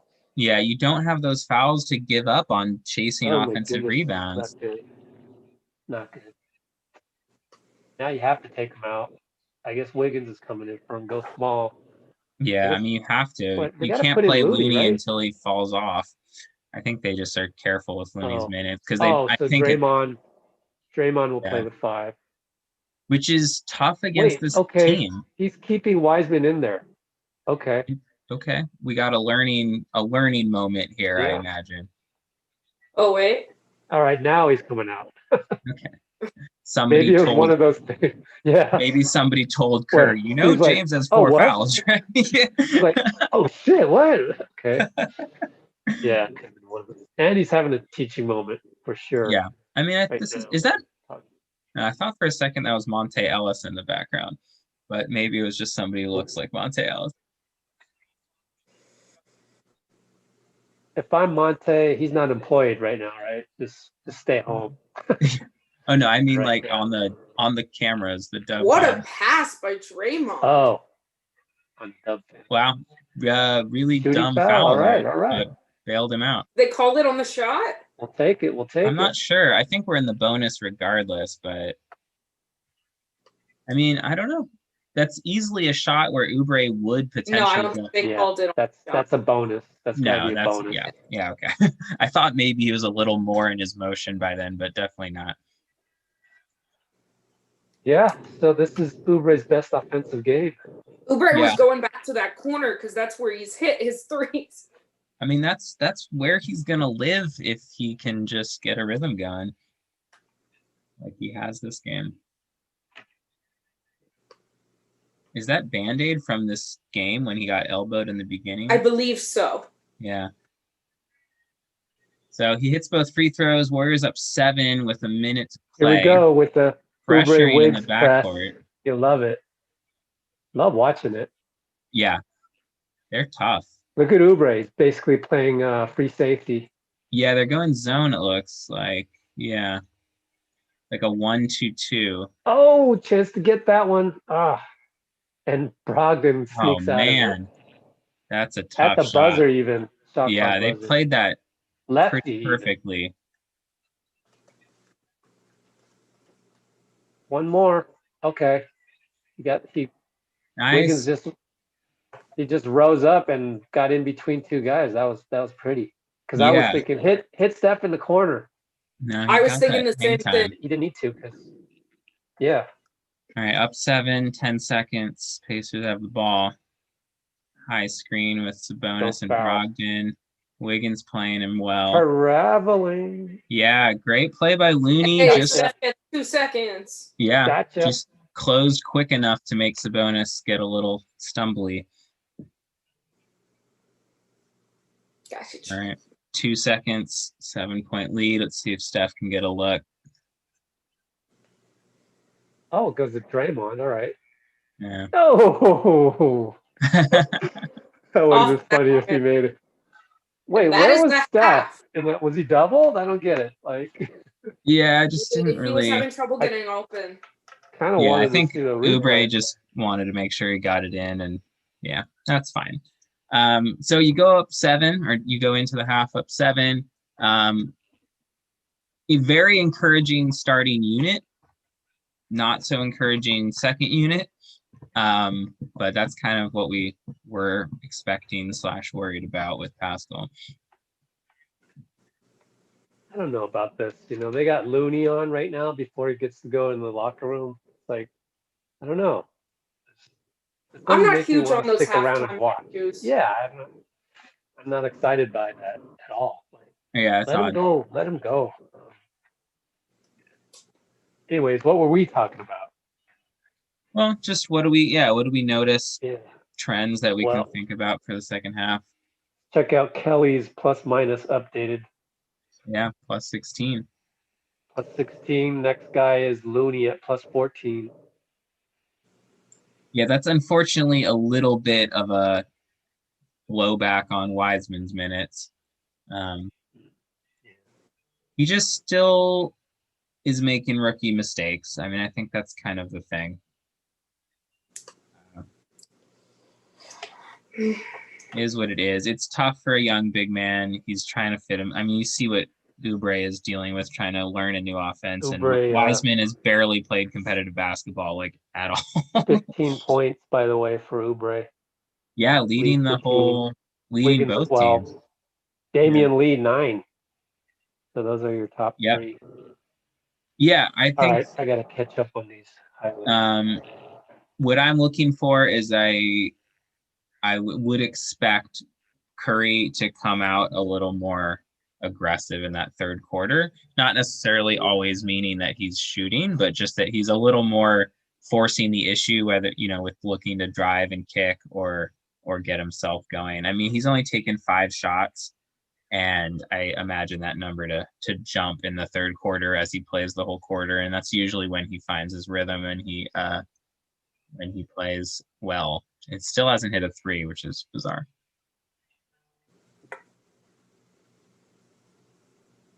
You have a weird bizarro land where Oubre and Wiggins are hitting 3s and Curry is not.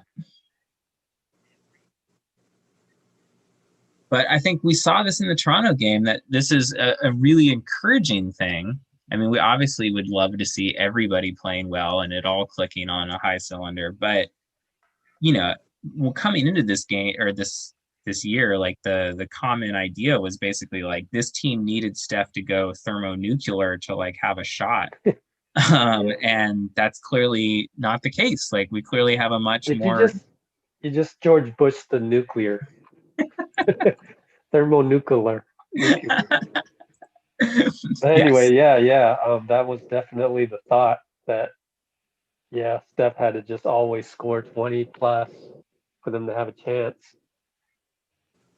So it's cool to see. So it's encouraging. I mean, I'd expect him to have a bigger second half, but regardless, it's encouraging.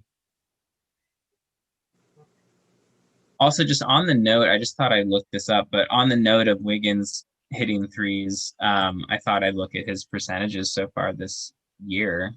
And so he's a career 33% three-point shooter, which is not that great. This year he's shooting 38.5% from 3. And obviously 10 games into the season isn't like a whole sample size, but this is what, Bob Myers is somewhere just like nodding his head that like this is exactly what he was hoping in acquiring Wiggins, that being on this team would make him a much more efficient player and he wouldn't have to focus so much on shooting 20 times a game and forcing so many things one-on-one, and he could just be a more efficient piece of a functioning offense and focus on defense with more effort.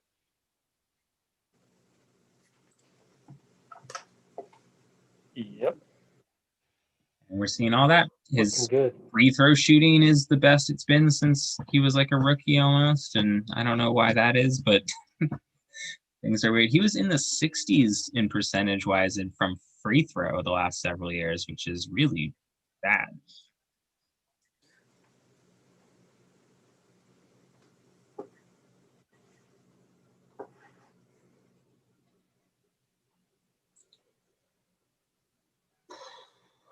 Averaging the most blocks that he has ever, basically doubling his career high in blocks averaging. it's exciting. I was just so used to everyone constantly crapping on him that now it's nice to see them be wrong.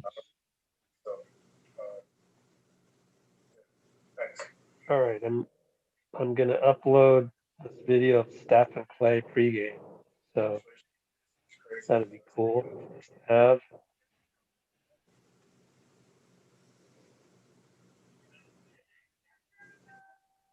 This Harden stuff, wild. Right? Yeah. They should have dealt them already. It just gets worse and worse. Oh, they're actually playing it on TV. One of the best teams that we have in this league. I literally, done everything that I can. This situation is crazy. I wonder how many times he said it in his head before he gave the speech. It felt planned out. Let it be known.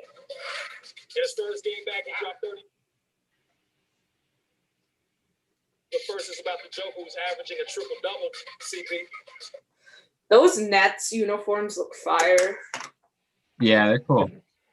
I saw John Wall also in those press conferences after the game said that he, when asked about his relationship with Harden, he said it's been rocky, and then he said it's tough when guys just don't want to buy in. Yeah. So that's going great. It's going great over there.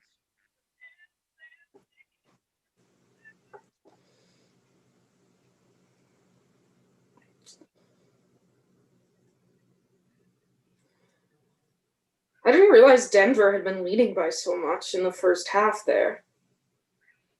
Yeah. KD, Joe Harris. Yeah.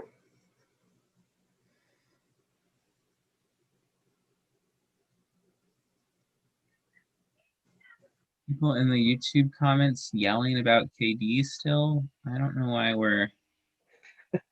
why are we upset about KD? No, for a while they were talking about KD not being a snake.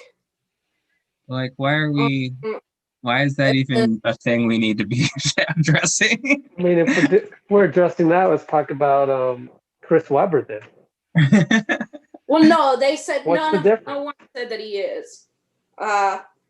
They're just talking how Steph's a great teammate, unselfish. No wonder KD wanted to come play with him. That's not a snake move. That's a guy that wants to play with someone cool. Which I agree. Yeah.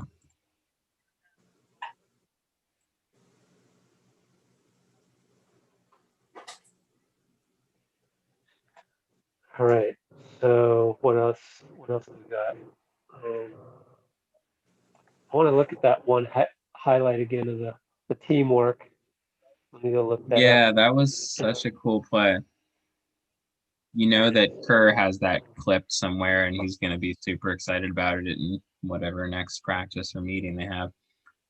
It starts out with Steph, an overhead pass. He's just, the way that he gets the ball to the corner is on another level. And then it's Oubre from that corner out to Damian Lee. And then Damian back to Oubre to Wiggins in the corner.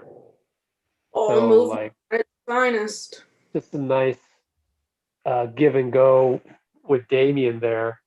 Yeah. And then the extra pass to Wiggins. But the first pass by Steph to get it to the corner, that was. Yeah, see, that's what I'm saying. Those possessions where Steph initiates, it just they always result in something positive, even if it's just somebody else getting the third pass around and getting a shot. But he just bends the defense. I feel like there's somebody whose comments I'm not seeing in this. Oh, why? What happened? I'm not. Yeah, I feel Did we like I'm block just somebody? missing Oh, do I need to somebody's. block anybody? I was always gonna No, I was looking be back through careful. conversation and it seemed like people were responding to something that I couldn't see. So I don't know. No, you can talk about KD all you want. I feel like I missed the initiating comment that got people yelling about KD not being a snake. And I just feel like we're over that. You don't need to get into that anymore. But that's fine. Don't even get me started. Don't drink the Kool-Aid, man. We got people talking There's about certain Bogut people in the media during reminiscing the about Bogut. pandemic. Certain people during the pandemic that wanted you to buy a certain book that did not paint KD in the greatest light. So that's all I got to say. Sometimes you got to just realize that you're being served Kool-Aid. And Like maybe just pass. some sort of machine that produces wins. Was that it? I'll never talk about Keith. Sure. I Why don't y'all know. be pissed at people's comments sometimes? Why comment then? Yeah, okay, you weren't I dissing just Katie. ban I that didn't fool. say you were dissing Katie. Nobody No said one you were was dissing Katie. No I one just was dissing KD. I Gabe. just saw If anything, they were praising on KD. I just saw somebody start talking about KD not being a snake, and my point was just, yeah, we know. Like, I don't know why we need to re-litigate this. Well, no, because they were talking about it in the sense of just, it came up in the sense of Steph being a good teammate. Oh, sure. It will always be a battle between me and you commenters. It would always be a battle. I don't mind because we're gonna battle. Just battle. Yes. Bring Agreed. it. Steph is cool.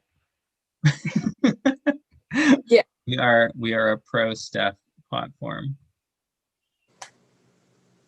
But yeah, I mean, generally to that point of this unselfish superstar thing. I mean, I think we're looking at Harden in the media right now as a pretty good example of why I'd feel really bad being a Rockets fan. I mean, that's got to be tough. Like, this is the guy that you're stuck with rooting so hard for. You don't really have an option. One of the guys that I do my podcast for school with, first thing he sent was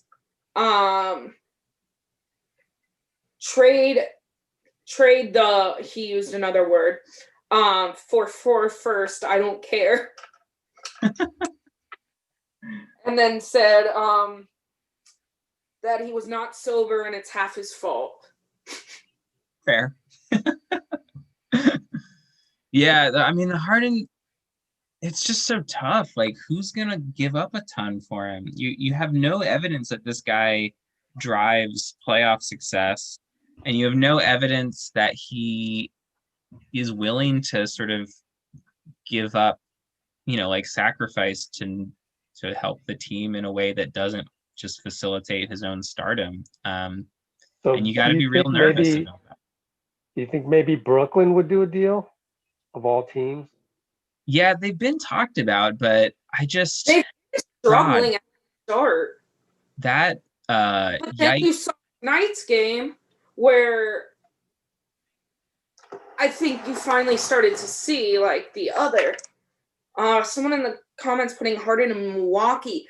I don't see that. Milwaukee's playing well. Well, also they just don't have anything to give, right? Because I mean, the other part of this is I don't know for sure what Houston would want back, right? And that becomes the conversation. Is Houston trying to accumulate future assets in a Harden trade? Like, are they looking to basically just who can package a bunch of first round picks and young talent, honestly, or do they want a guy who can like actually get them to the playoffs right now? Honestly, I think that their ideal situation is trading with Miami, which is what I want the absolute least, because they want to try and get from Miami. They want Tyler Hero and picks. Yeah. But I don't think Miami's entertaining that anymore. Yeah, I mean, Hero fits pretty well with John Wall and Christian Wood. Like, that's but Hero also has that. such potential that the Heat, I don't think, are going to mess with that, especially because Bam's young. And, I mean, outside of the game's back, so we should probably get back to that. But outside of, like, some of their core being older, keeping a young hero with Bam makes more sense. Yeah, also, do you trust Harden to behave himself in Miami? Oh, no.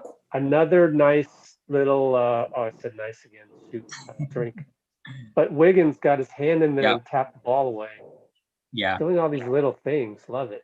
So Wiseman is back out there with the starters. That made a shot, but took a shot, missed it. That was a good look, though. At least they're finding him. I'm still a second ahead of you guys. Wait, what point are you guys at? Oh, just now the Brogdon 3. 11:07:06. Yeah, 11. Okay, I'm at 10:42. Oh, whoa! What happened? Your broadcast hit the pause button then. Yeah. So let me know when you're near there. Yeah, we're at 10:50. And what? 42. Okay. 8 more seconds. Hold on. Nice, Draymond. And yeah. Okay. Who was that saying? Was that Draymond saying "God damn it"? After I have the sound off. That was we both have our sound off. Oh man! So just another straight game, another straight bucket, down to 2-point lead. That was funny though. Someone said "God damn it" after Draymond claimed. Yeah, don't love the shot. Wiggins has got to be faster on that slide over so that he's actually in Sabonis' way. I agree with whoever said in the comments that Harden would blow up the Heat's chemistry, because I agree. Yeah. Steph gets no call. Yeah, he's going to blow up a lot of chemistry, I think. Yeah, unless the team just has nobody. Except the Knicks. He might even blow up the Knicks chemistry the way they're playing. Chicago. I just feel like you'd have to go to OKC. You can only Wiggins with another block, by the way. Yeah. Wow.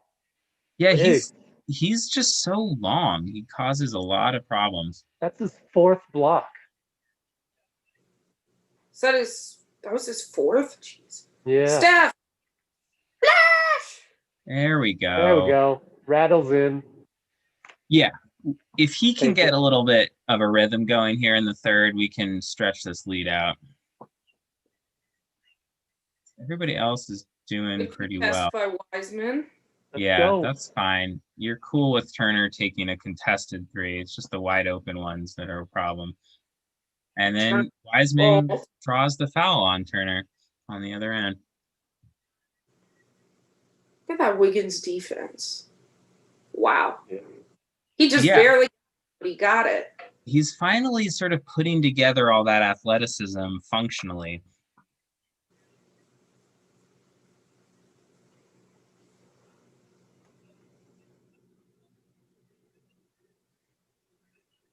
Someone putting Harden should play another sport.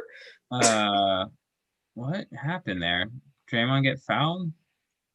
No, he's going the other direction. Did he just travel?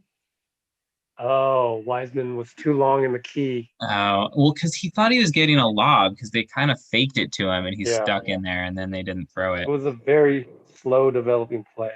Yeah, I don't really blame him on that. I thought they were going to throw the lob and then it just didn't happen. There you go, James. Get up there and grab that ball. Good aggressive rebound. Also, Rich, my box score only has 3 blocks for Wiseman. I got that from Fitz. So I great don't know. recovery by Steph. Leaves it for Draymond. Draymond easy inside. Wiseman with a great example on that last play of his mind being stuck between his shot being something he trusts versus just dunking it. Oh, great play by Oubre. Oh, probably should have gotten the call there. Yeah, or pulled it out 1-on-4. But they didn't call it on that end for Brogdon, so I guess that's Wiggins, the way they're calling it. It's in there, and no call on the other side of it, and now 3-on-1 with Draymond. Oh, Draymond. got a turnover on a 3-on-1. Oh my God, that coach is going to Finagled be it. so mad. Love it. DPOY. Although that was just a bad offense. Terrible possession. They just all clumped That was together. high school like. Very high school. Oh, and tries then to thread it underneath. We're Draymond getting turnover, but he distracted raises by his hand, just says, Yeah. "My bad." Man, Miles Turner is really messing them up on those plays because he's athletic enough to really cover that ground. Draymond's been fumbling a couple of those. Can't break free of this team. 5-point lead. Yeah, I mean, Indiana's once good. again, Man, Turner is all over that play.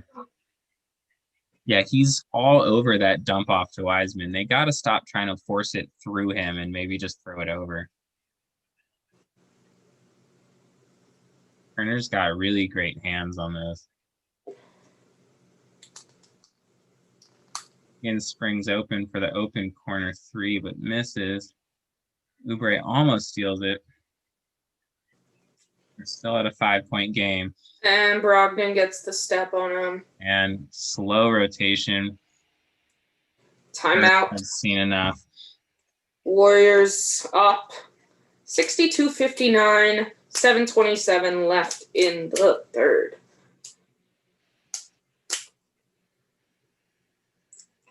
So I liked the defense to start. Jeez. If you can't tell, it's past midnight where I am. I'm a little tired.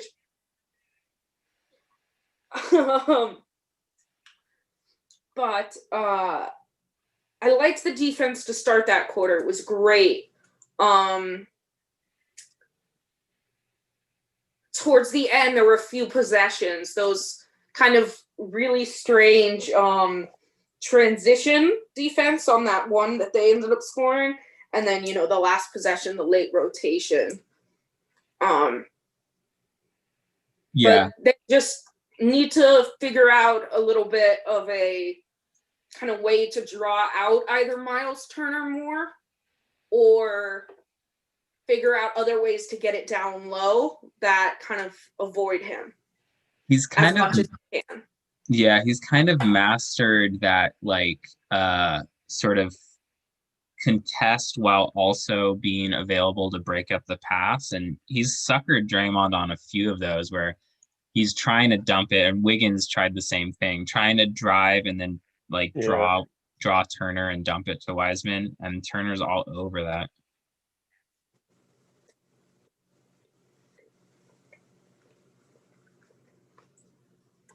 Don't know how much of that is timing between those guys and James, still sort of figuring that side of it out, but they got to do something. I mean, the thing with Draymond is everyone just plays him to pass, so maybe he's just got to try to lay it up next time and see if Turner is a half step slow because he's expecting the dump off.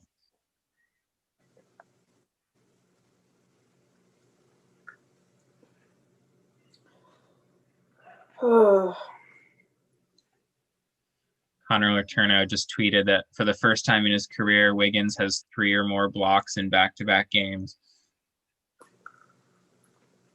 His defense past 2 games has been stellar.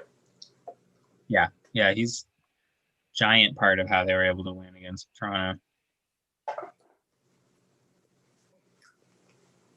Really shockingly good job against Kawhi in those previous games, too. Also, NBA TV putting up the Reggie Miller, Steph Curry graphic comparing the 2 through 700 whatever games. As that's who's next on the list. And there we go. Exactly what he said. Yep. On draws out Turner a little more. I think it's got to be the lob. I would love to know, I wish I could freeze that and look back and just diagram that play, because it looks almost like basically Kerr drew up something to exactly deal with what we've been talking about. And I'm curious exactly what oh, wow. Wiseman with the huge block, and then a kind of bad lob. Good on Kelly, though, for trying to get back. I love that he went for it. He got the block clean, too. Just no one else followed him. Yeah. Wiseman's block was insanely athletic, though. Ooh. That's got to be – oh, man. Is that 5 on Wiseman? Yep. That's so tough because that was going to be a wide open Steph 3 because Wiseman's guy didn't come out to the line at all. He totally screwed up in what he was doing. And if Wiseman had been able to just set that clean, Steph would have been wide open. I feel bad for the kid. He obviously is frustrated. Speaking of Steph, he's now 99th career scoring in the NBA. He just passed Latrell Sprewell. Kind of interesting. Yeah. So now we got Looney on Sabonis. Sabonis just easily backs him down and shoots right over him. 1 point lead for the Warriors. Yeah, that's the problem with Looney. He's great against smaller guys, but bigs. Brogdon bothers that shot from Steph, and he misses badly. What?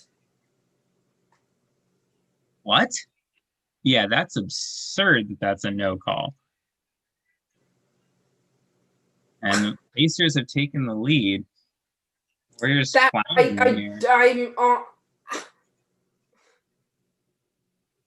Oubre pulls a three, Lord. misses badly. Offense has really gotten clunky.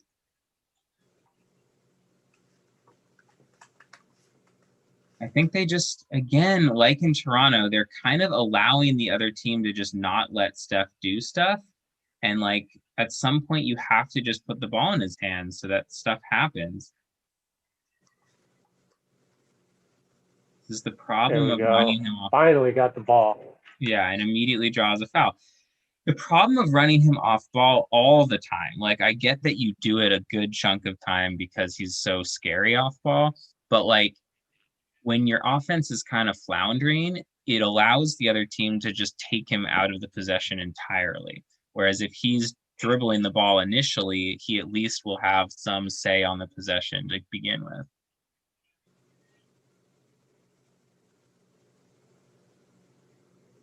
Okay, great dump off by Bazemore. Looney draws a foul. I'm curious here. I feel like both games, these last two games, Steph has not been looking for his offense. And there's sort of a dangerous kind of line there, right? Like we love that he's unselfish. We love that he looks to get others involved by his movement as well as his actual passing. But at some point, like this team needs his scoring. And he needs to be a little more selfish. They're not going to be able to eke out wins against good teams without him scoring most nights. I mean, they'll get lucky sometimes, it seems. High game. Brogdon challenges Draymond. Bad idea. Our ball. Steph had an open three there. Passed it up. Found Oubre. Now he's got it. But Looney got the O-Red. Yeah. Steph finds the shot. Hits it. There we go. Finally, he's got a three. Yeah.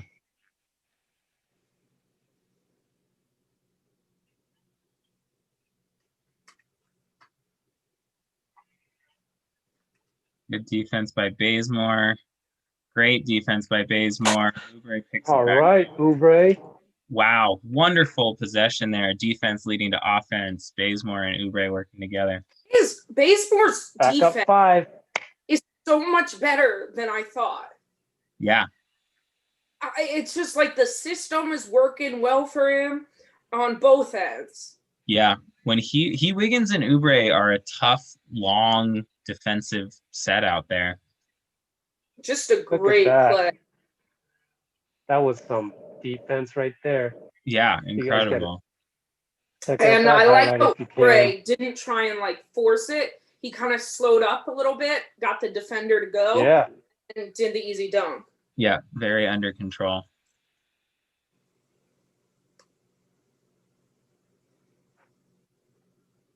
Man, looking at that Wiseman block replay. I'm watching it again. I'm like, oh my God. Talk about a highlight if we had converted on the other end. Yeah, that's one of those where somewhere Bill Russell is nodding and saying that he should have just caught it instead of spiked it. But I love it still. Oh, I like a good spike. Yeah, for sure. Not gonna. Although there is something like the ones when they curl it and grab it in their hand. He did that in, I forget which game, but he did that to somebody where he just like snagged it out of the air. Yeah, once he sort of gets his feet, once he gets his footing and timing and just, learning the game a little bit more, he's got that kind of potential to just be a sort of awe-inspiring rim protector. He's just, the learning curve is serious from where he's at, and it's going to be a process.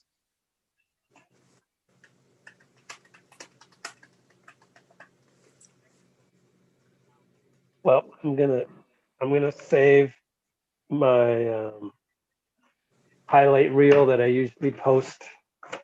Instead, I posted Clay. There's only time to do so many a game, like 2 per game. So I'm still waiting for the Steph burst to happen, and that's why I'm not going to do any highlights. Banking on it. Yeah, I have to imagine it's coming. Well, somehow I'm still busy with highlights. Yeah, you are. Because that's what we do. But you've been doing those, and just during that time, I've been busy with the whole Steph and Clay pregame. I can't even I'm not busy. Steph 3. Yeah, all of these. Look at all these, and oh, here. Barely any steps. I got one. Got one. Cool to see a lot of Oubre highlights. Yeah, he's having easily his best offensive game. 17 so far. Oh, let's see. We got upcoming schedule. Yeah, tough next 3 games, and then we get some easy ones. Lakers are part of those. Yeah, Denver, Phoenix, Lakers. Phoenix has been struggling the last few games. Yeah, I believe one of those is a back-to-back. I got to check. Yep. Phoenix is the second night of a back-to-back with Denver. That's going to be tough. Both Phoenix and Denver have been inconsistent. So it's not like they're world beaters, but they're good. At least they get 2 days in between Phoenix and the Lakers. Yep.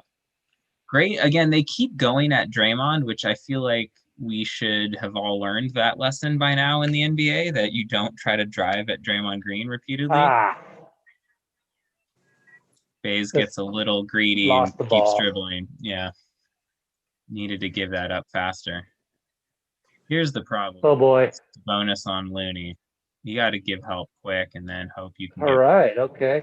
Yeah, got lucky on that. Looney does do a really good job boxing out on the defensive boards, though. It's just those isolated post plays he's going to have trouble with. Great look there for Bazemore. Oubre almost saves that, but not quite. Next time down, try and get to Steph, please. Yeah, he's got to just be involved, even if he's not finishing the play. Again, we're going right at Draymond. Like, that's an idea that makes sense. Or you couldn't beat him on a 3-on-1. What makes you think you could beat him 1-on-1? Yeah. Sabonis is a problem cover for Looney. It's really tough for him. There's the double on Steph. Man, Looney tried to get him the handoff, but then 2 guys went on Steph. Yeah. And then we end up with this fadeaway mid-range shot. They left Looney. Oh, come on.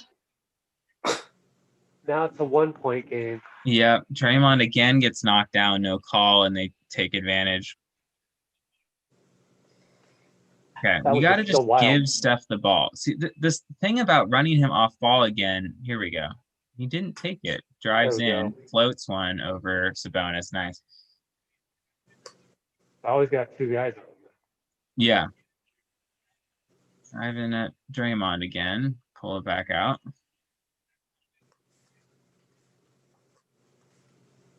Ooh. Brogdon Steph just pulling this one. Yeah. What a crossover. Oh my goodness. Ooh. Behind the back. Behind the back into a shot. Oh my I god. called it. Oh my I said he's god. pulling this one. Yeah, you had That it. was crazy. I got to see that again. Oh Yeah, my god. You can definitely add that to your. Wow. Oh. For the reach. Yeah, I don't know. That looked kind of clean, Man, but that makes me want to get back into playing. I just want to do that one move. Jesus. this is Bro, that's Behind not what the we back. want. Behind Yeah, the we're back, right to left. Two There you behind the go. back. Oh That was a man.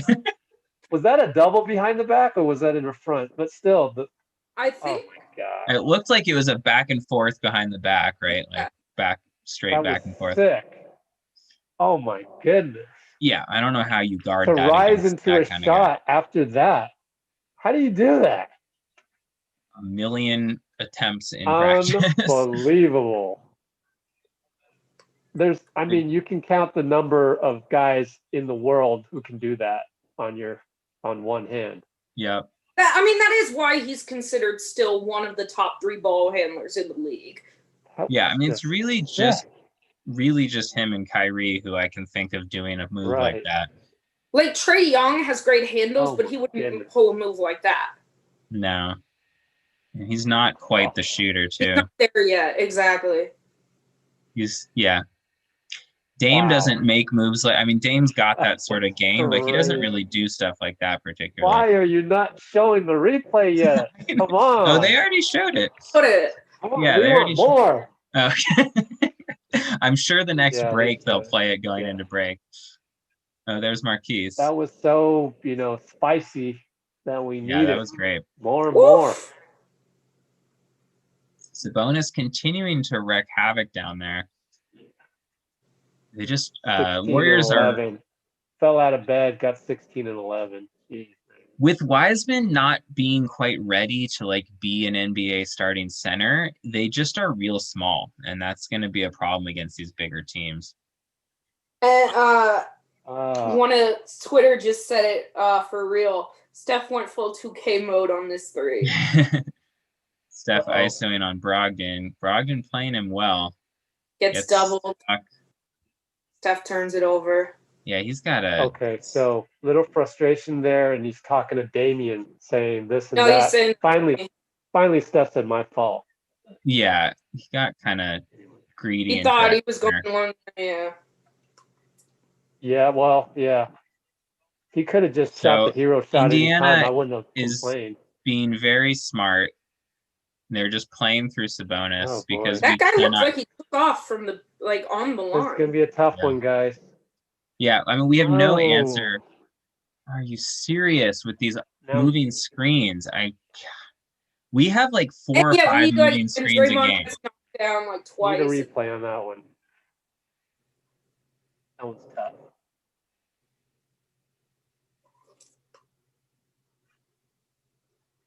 Okay, well, still only a 2-point game. Have not been able to push the lead. Yeah, all that. We're still out. Well, Sabonis is unstoppable. We don't have an answer. And he's too good of a passer that when they double, he's been making them pay. And they're going to go right back into it. So Sabonis on the block against Looney. Looney forces him into a tough jumper with great. Oh! This is the 3-quarter shot. Sabonis got kind of lazy there. I wonder if he's a little tired. Went for that like fadeaway jumper instead of just going straight up. I don't even know what to caption this. This shot was so good. Well, I always call him Handles Messiah. So you could go with that one. I feel like he's breaking ankles out here. Yeah, that was a double behind the back. And the thing is the second one goes right to left. So he's got to transfer the ball from the left to the right shooting And it's just to do that in the split second is just beyond me. Yep. Well, 2-point game going into the fourth, and I was really hoping part of, obviously for all sorts of reasons, hoping that they could build up a little bit of a lead there. Real issue is now you go into your second unit group, which has been really struggling this game, and now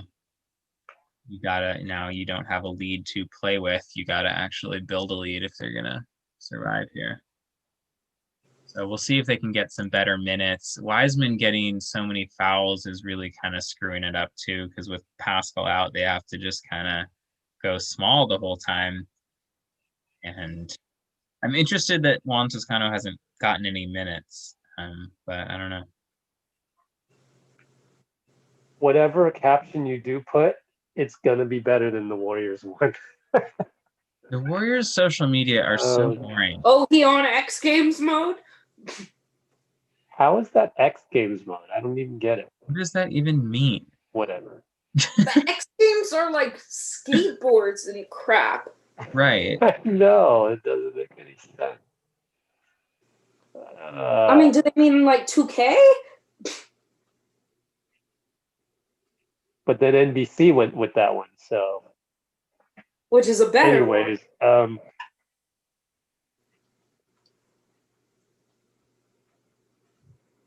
yeah. Woo, that's a play. 13 plus 13 seconds.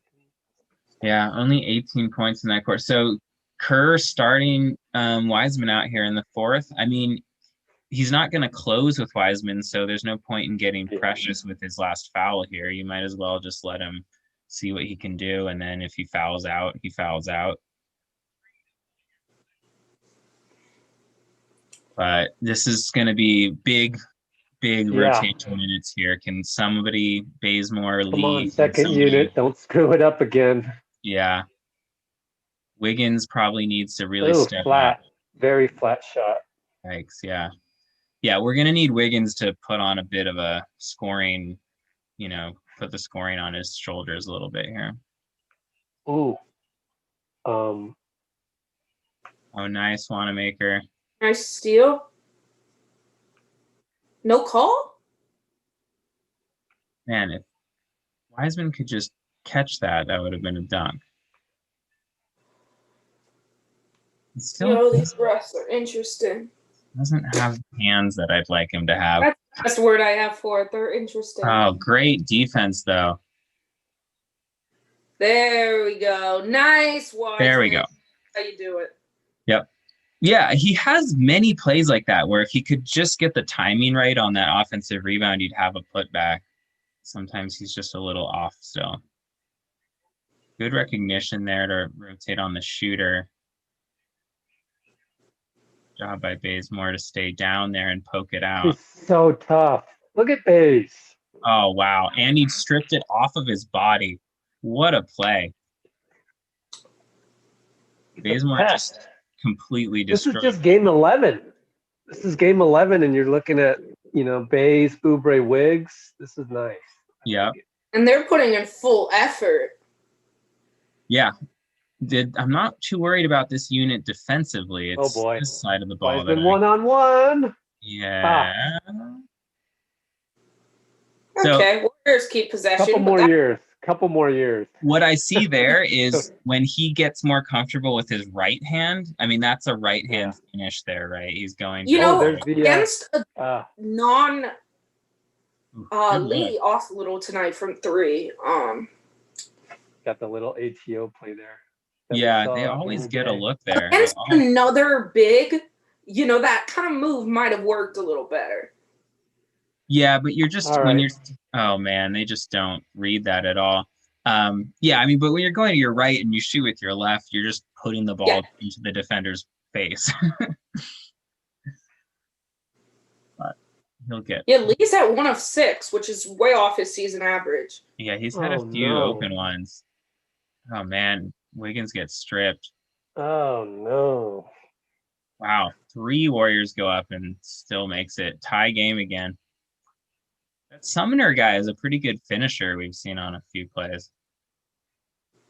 I'm really confused by the ESPN box score. Okay. Wiggins pulls a deep three. Nice. Oh, we Drink. needed that one. Yeah, we need Wiggins to step up offensively during these minutes. It's really kind of sad without without Pascal. No. Miles Turner. Dang it. He'll hit those. 80 to 80. Somewhere Boston is still insisting they didn't want to trade for him, and I don't understand.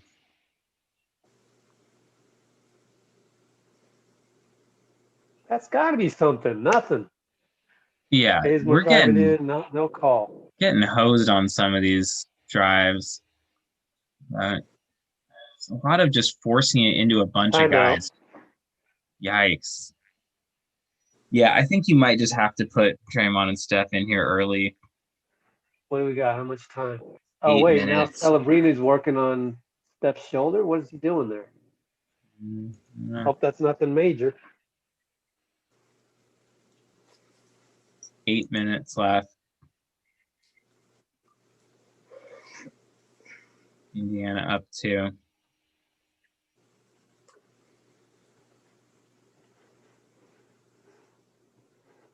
Yeah, the second unit is rough. I mean, it just continues to be without Pascal. Also, this ESPN play-by-play, all kinds of messed up. Looking at it like, what?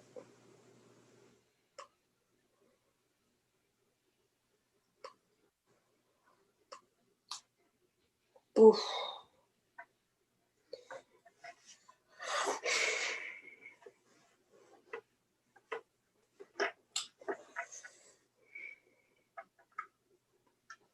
Yeah, they need some better offense other than the like drive into 3 guys, hope to get a call, and then sort of lose the ball. That's been the last couple of possessions.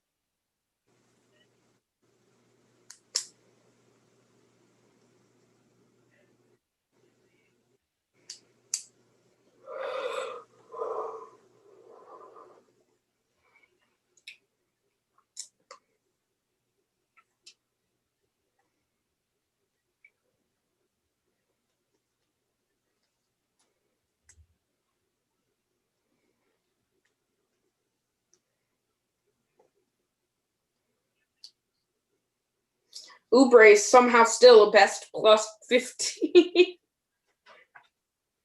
Yeah, I believe it.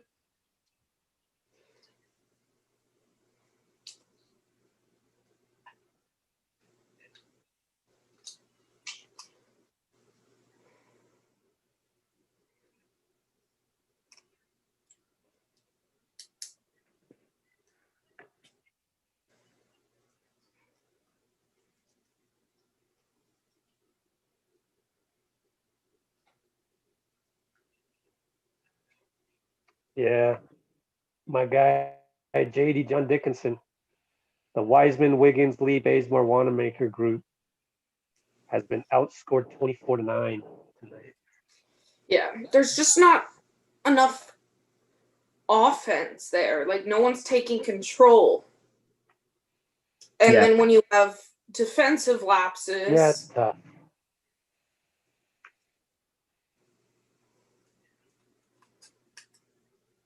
All right, we're back. Okay.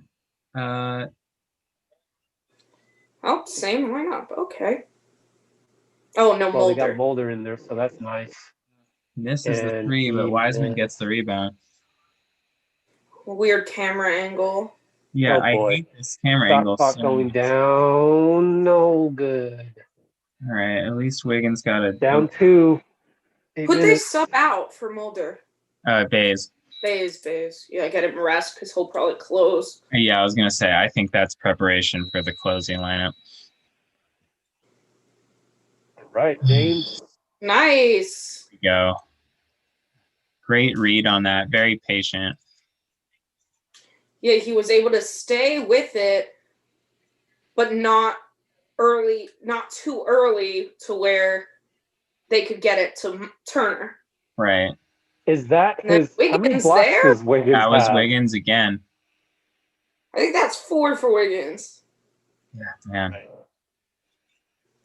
Yeah, can we get some offense though, please?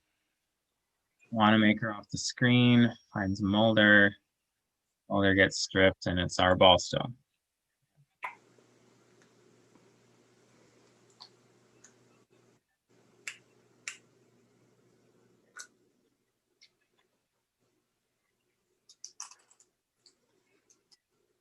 Ramon staying loose on the bike. Maker with the floater. Wiggins gets the board, puts it in. Good board by Wiggins. Tied up. Air balls go to the offense. It's Yeah. just That's exactly what Fitz just said. It's a thing. I always say that if I'm watching another game and it's an air ball and it's like it goes to the other team, I'm just like, Is that it's on? like they're playing. I'm like air Yeah, I was balls. gonna say that's not on Wiseman. So.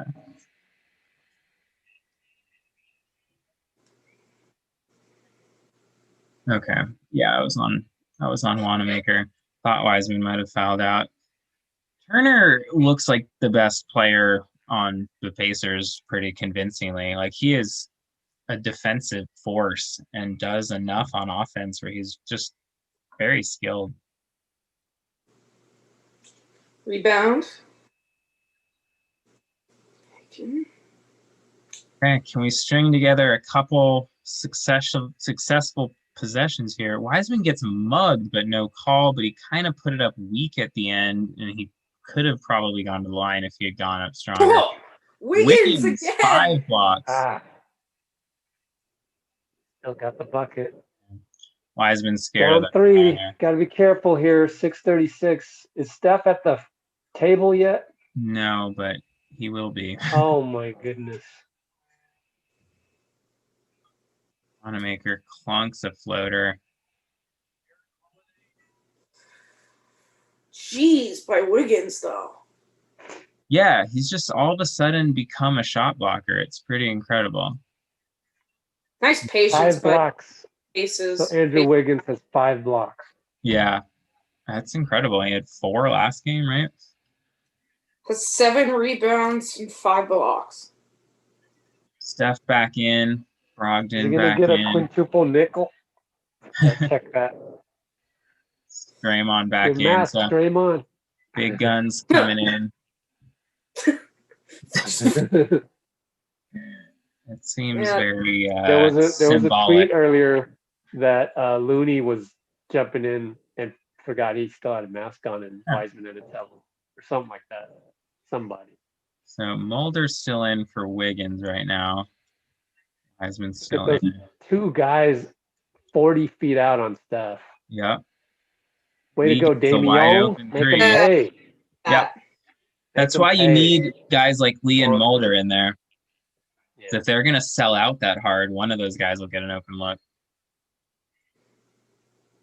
Draymond, a better matchup on Sabonis. Ooh. Nifty defense by Damian on Sabonis. Good job That was boxing him good. out. That was very yeoman. Damian and Draymond just knock Sabonis down. Way to go, Michael. Oh, great look by Draymond, too. Steph comes in so and these bad. guys are getting wide open looks. I wonder why. Yeah. When Steph and Draymond are on the court together, the offense works. I mean, that's just unilaterally true. Because when one of those 2 guys is making reads and decisions, like, you are going to get looks that work. And when Steph is getting double and triple teamed at the half court line, somebody will be open. And Also- like Wiggins said, was it yesterday? Wiggins said it's gonna be, or 2 nights ago after the game, when Clay comes back, gonna be a scary sight. And it is. I mean, you can see it right here. Yep. Clay comes back, no one can do that on Steph. Yeah, Maybe. exactly. And, you know, one more year of Wiseman learning how to read on those plays a little better. And then you've got the lob threat plus spaced out shooters. It's going to be real. This tweet by Slater, the 9 blocks for Wiggins in his last two games. He has 20 this season, 5th most behind only Miles Turner, Rudy Gobert, Chris Boucher, and Mitchell Robinson. 4 of the biggest guys in the league. Yeah, career high for him too, I saw. Yeah, I mean, Wiggins has, let me just look to make sure on this.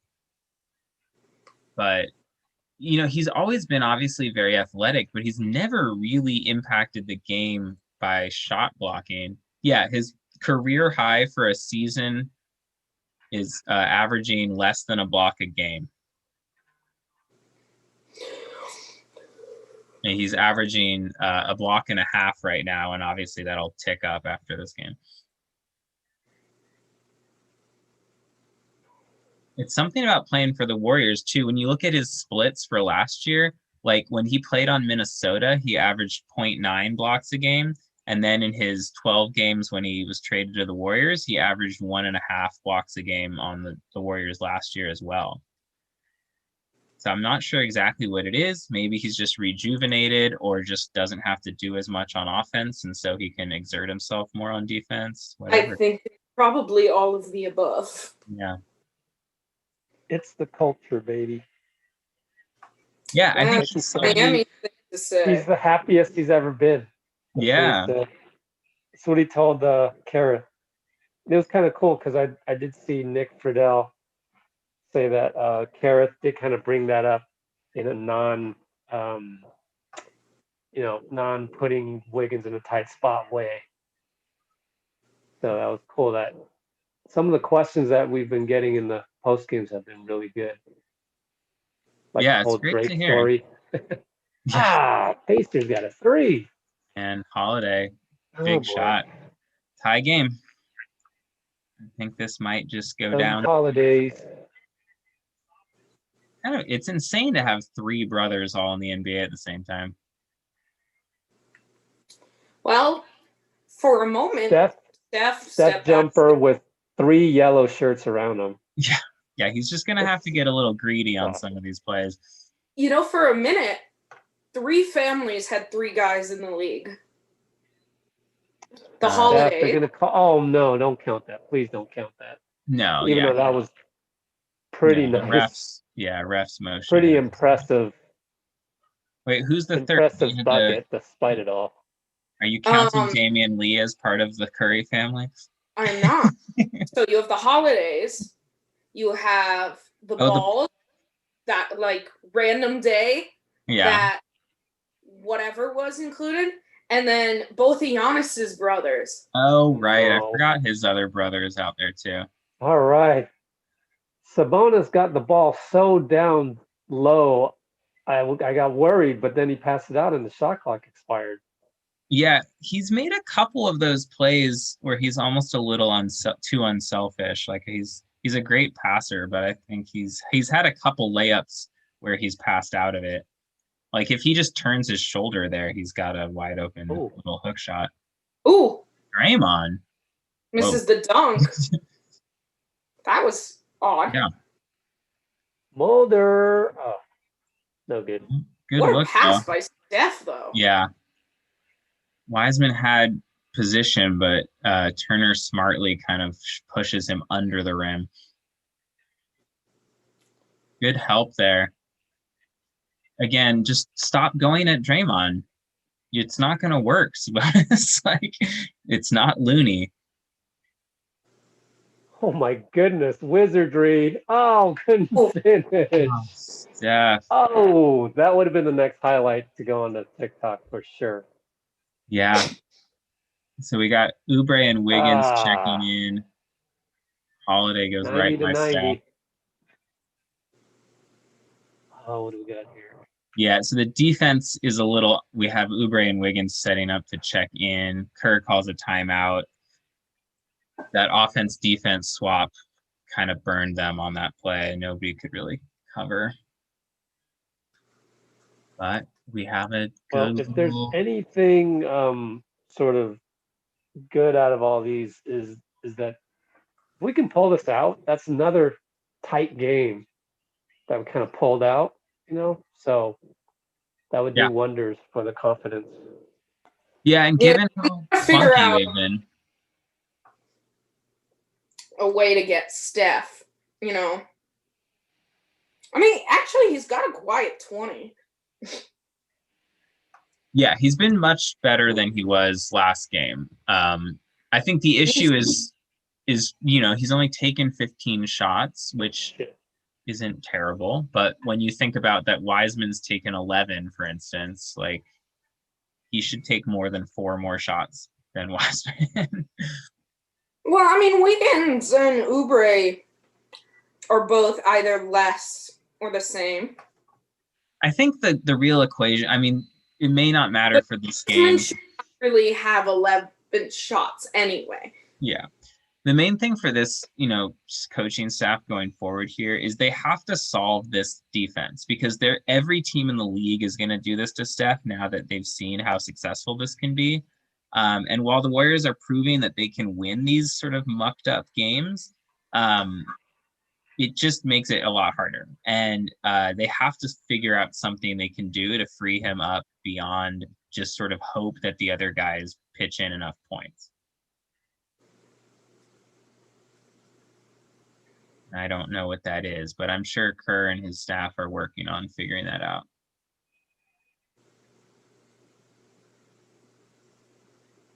Wiggins with the really aggressive attack. Draymond just strips Turner. Steph hesitates, takes the floater and misses. He had an open 3 and he passed it up. Yeah. I mean, he got a floater, which he makes, but like, I almost never see him pass an open 3. Oh my goodness. Turner just This keeps guy, killing us. 22 and 10. Incredibly impressive on both ends. Amy Lee wide open, can't find it. Lee has not been able to find his shot this game. Mm-mm. Interesting that they're going with Lee at this point instead of Bazemore. Oh boy, Yeah. down 5. Wow. Aaron Holiday has been impressive on like off the dribble driving. He's gotten right to the rim a few times. Uh-oh. Brogdon wants to challenge this. Don't use a foul. He's or the challenge now. He's a pretty, solid. Yeah. I don't know that he'd be lying. Man, Turner has been tough. I don't know. They won't show the replay over here. I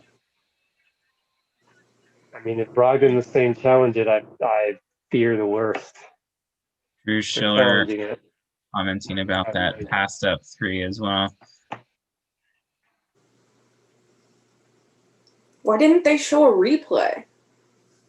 They never do. Because there's not enough basketball people in basketball. Yeah, there's so many of us trying to get into the business that actually love basketball.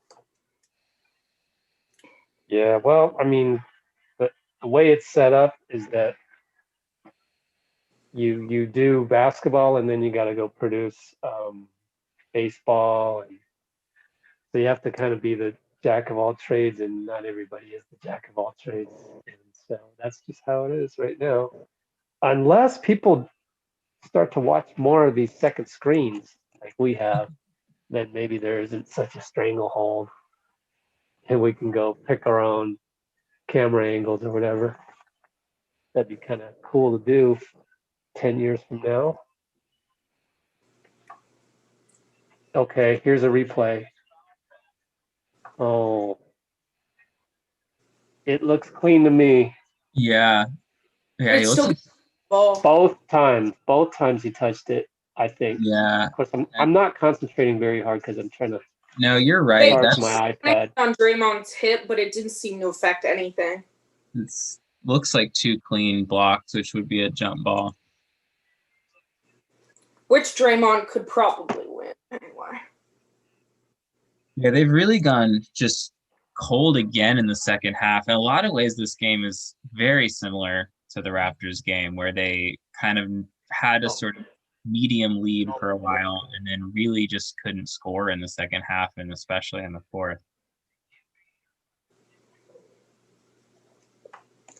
Damian Lee has just been Virtual cold background is so weird. tonight. He's 2 of 7 from 3. Yeah, and a lot of those wide open. Oh, well.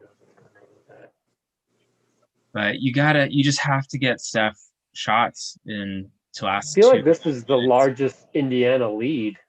Yeah, I think 5 probably. points. Not a good time for that.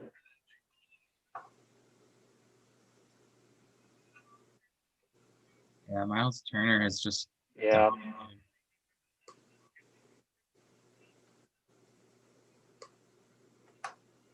They need 2. Get Wiseman in.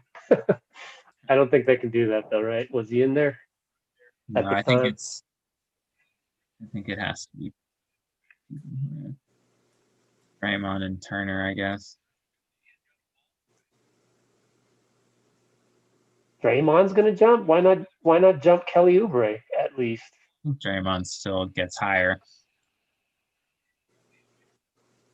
You think? You might be right. If anything, I would say Wiggins. Well, also, who has experience doing tips? You know, like how often do wings ever practice anything about how to do tips? Right? Well, Turner won it.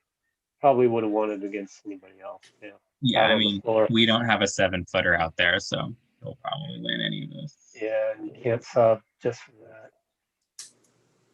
Well, they need to stop here like no other. Uh-oh, Yeah. here's the game. Oh, my God. Well, there's the game. Whew, Justin Holiday with the dagger. All right, we need quick points. We need some daggers. Steph's got to get greedy here, I swear. Oh, no. Oh. Not another moving That's green on screen. Draymond? Now, do they give review that? Does Kirk so call for the many, review?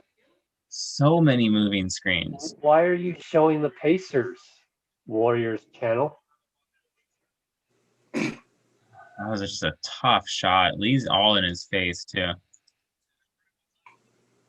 And they're just going to milk clock here. I'm really a little confused why they went away from Bays. Yeah. Well, I guess the shooting, oh my God. Wow, they're just really collapsing here. Down 10, just like the bottom has dropped out of this one.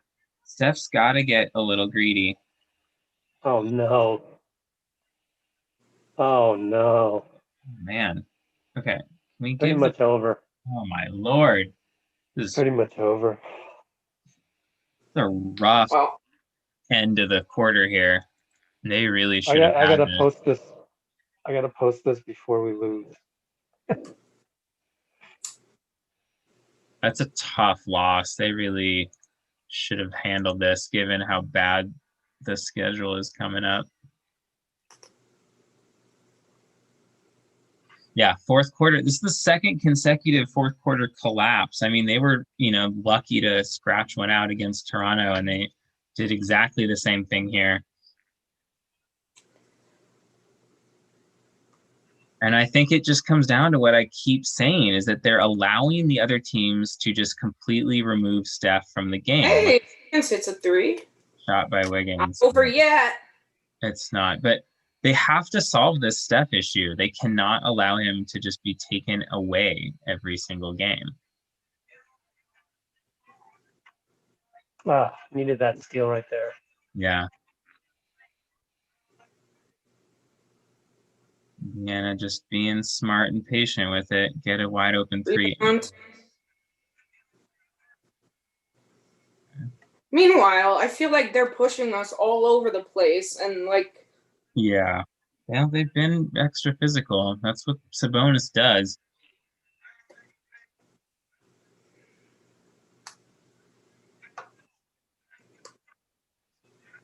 I like this ref's expressions. He's very, he's very animated. What is happening here? I think they're reviewing it to see what went off of. Now, the other thing is, have we seen Looney at all in the second half? Yeah, he played with the Well, no, I guess you're right. Maybe not. But I I mean, hate basing things off the box score, and I know he was in for some of those runs, but he actually has the best plus minus of anybody, and he's only played yeah, 6 minutes. but that's largely because he didn't play the fourth when they, gave up all this. The issue with Yeah, he Wiggins, didn't play the fourth. yeah, the issue with Looney though was I think But Kerr went why away don't from you him. put him in the fourth?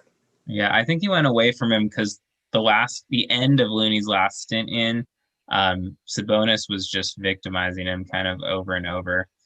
But did Sabonis start this quarter for them? No, I think he came in about halfway through. But he wanted to give Wiseman run. I don't know. This is sort of the problem with Wiseman, right? Is like he's the second pick. He's a big piece of the future, but he's actually like not that good of a player right now. And so Kerr has this balancing act of like, well, you want to make sure he gets run and he learns and he's able to play, but he also is usually a negative on the court, frankly. Whose ball did they call it? Indiana. Yikes, that sucks because that's another 14 seconds. And Sabonis and Draymond are wrestling up there.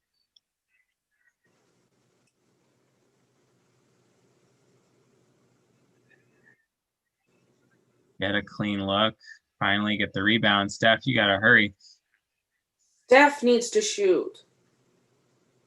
Get open Oubre. He's been making them, but I mean, it's a little too late regardless. But it's the same thing kind of that I saw happen in the Heat game late today. I did not want anybody but Tyler Hero or Duncan Robinson shooting the ball. So no matter what, you make sure one of those players shoots the ball, and that's what they need to do right now with Steph. Yeah. And the only other person that has been somewhat hitting, somewhat consistently, is Wiggins. Yeah, and he hasn't even been on that much tonight. So I'm really concerned in general about just the trend here of Steph just being taken out down the stretch, like you're saying, like the fact they can't even find him for a shot, like that can't happen. You can't have your best player not get shot. Start to the season, and those first few games, he was not. I mean, he wasn't taken out and guarded quite the same way, but he was not completely dominating either.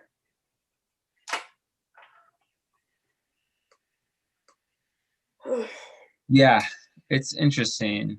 Bjorkgren, this coach of the Raptors, was an assistant coach from Toronto last year. And so it's not shocking that he's employing basically the same defense that worked in the finals because he was an architect of that as well. So we're not going to necessarily see this from everybody, but you have to solve it because the playbook's out. You know, every other team is watching these games and is like, oh, well, this is how you stop the Warriors, right? You just do this to Steph to the point where you force Wiggins and Oubre to beat you, and sometimes they will, and mostly they probably won't, right? So what's the solution? I almost feel like the solution might be, let's say this were the playoffs, and let's say Pascal was available. I'd almost start Pascal. You know? Yeah, I mean, I think Pascal solves this game, frankly. Like if you had him in this game, nice play by Wiggins there. If you have Pascal in this game, you probably do win because you probably win those second unit minutes, and then it's not as big of an issue. Instead of minus 15 on that. Right. Or more. Like the Warriors were up 9 when they started the second quarter, and then the Warriors gave up that whole lead, and then they put on a little bit of a lead, and then the second unit gave it up again.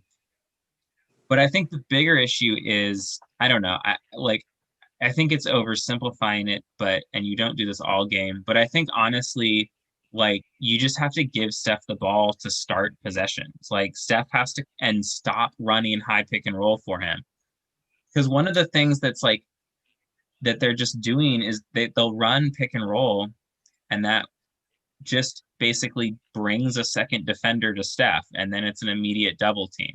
Whereas if you actually ran like a 1-4 set where the other Warriors players were farther away from him to start the possession, I mean, it doesn't mean he has to take the shot every time, but it doesn't just bring a double team to him immediately as the possession starts. Well, he's gonna get the double no matter what. It doesn't always help to be playing against 6.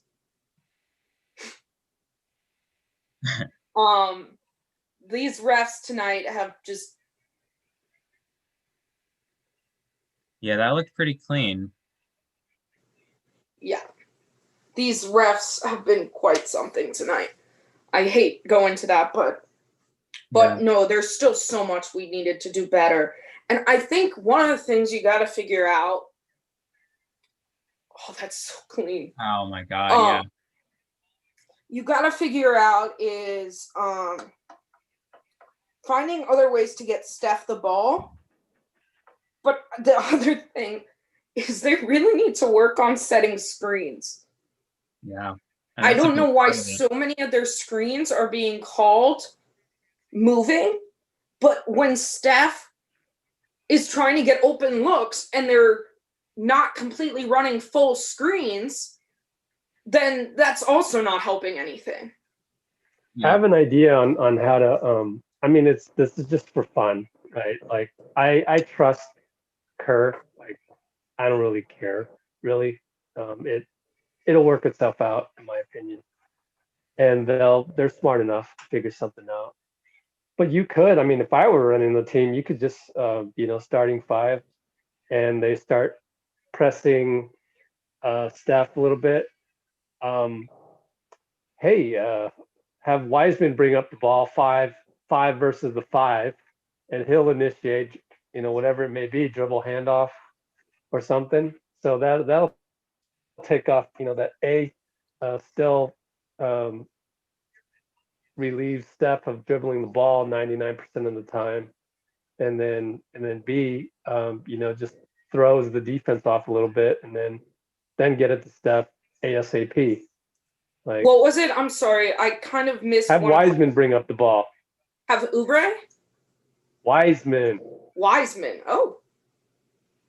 Well, you see the Heat. I mean, obviously, I know they're different clubs, but Bam. They have Bam bring it up all the time. Yeah, Bam initiates, yeah.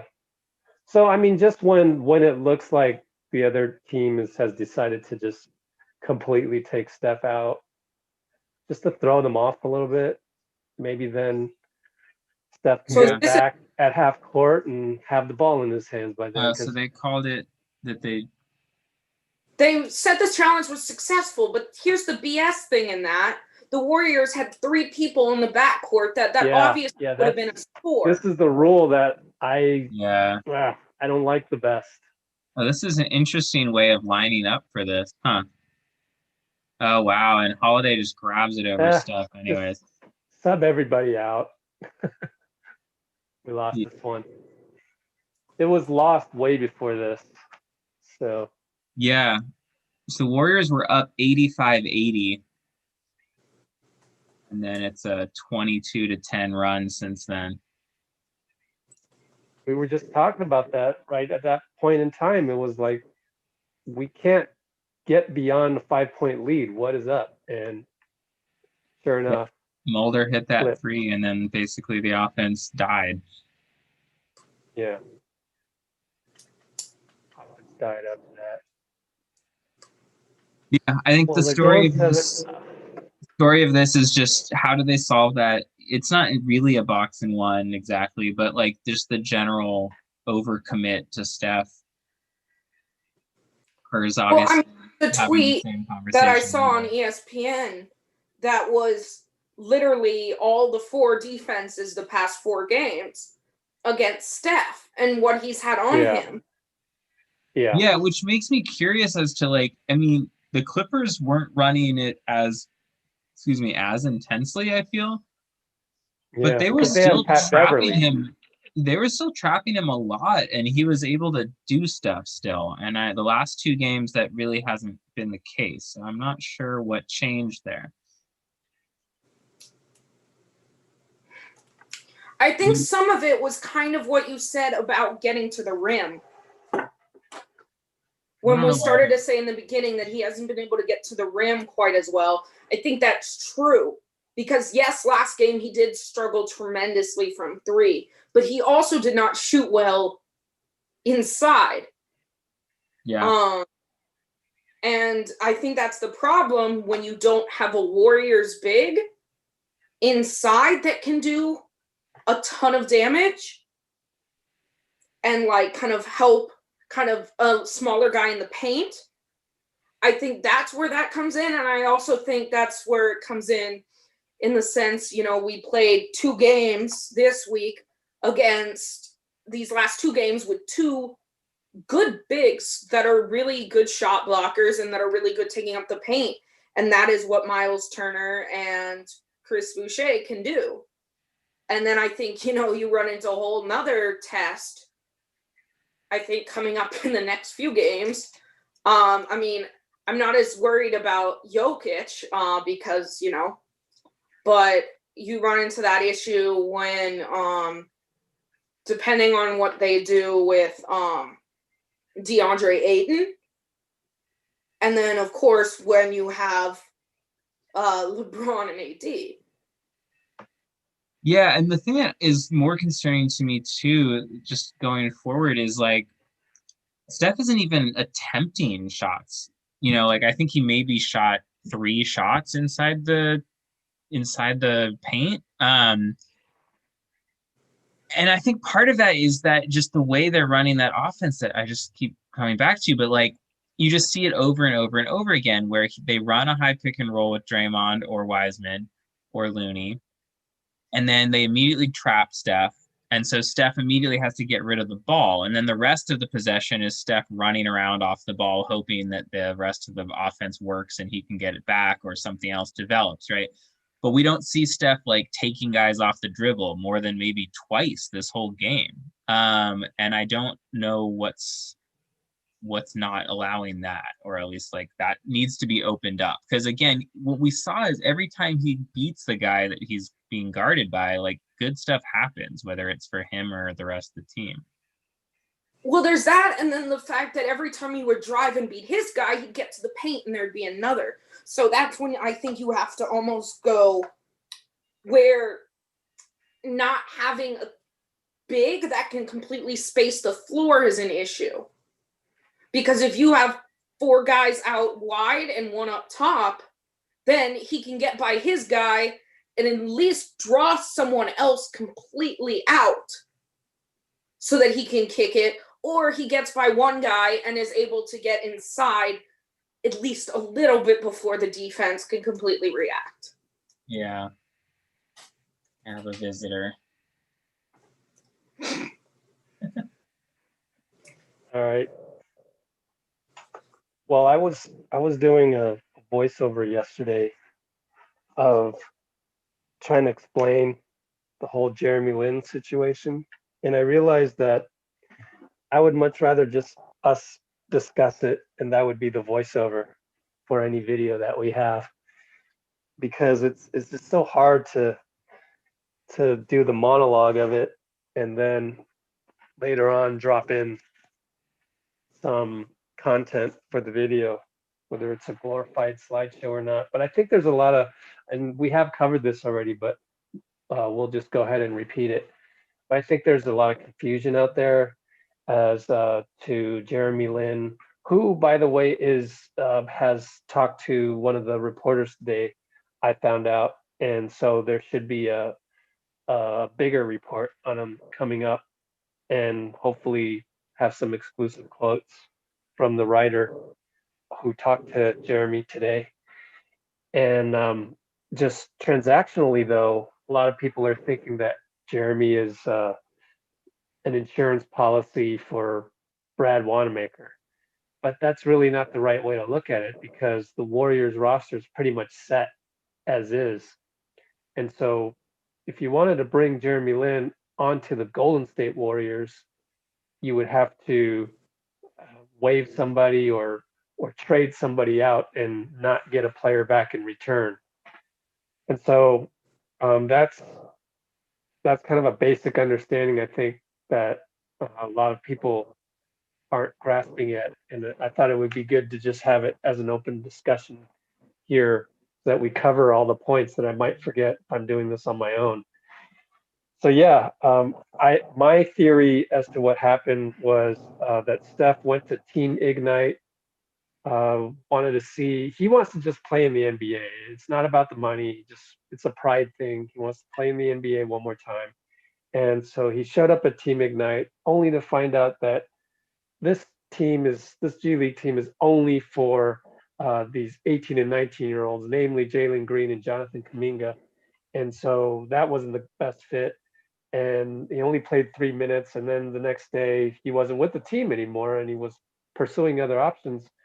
And suddenly there was this talk about him signing with the Santa Cruz Warriors. But the problem was that FIBA office was closed because it was a weekend. The waiver wire was coming down to the start of the season, and you need 48 hours to clear waivers to then sign the Exhibit 10 to then become the rights of Santa Cruz. That didn't work out because he couldn't get the FIBA clearance letter from Yao Ming. According to my sources in China, they told me that Yao Ming did not want to sign it because it would have set a bad precedent for, like, an American wanting to leave the Chinese Basketball Association at the 11th hour and get Yao Ming to sign off on it. It just would have been, he would prefer that you go through the proper channels for that. So that's why he didn't overstep his bounds for Jeremy, just for Jeremy that one time. And then you also had Jeremy saying that Shams tweeted out that he would be signing, and then he said, "Oh no, nothing's been decided yet." And it just seemed like really messy situation, kind of not very good planning.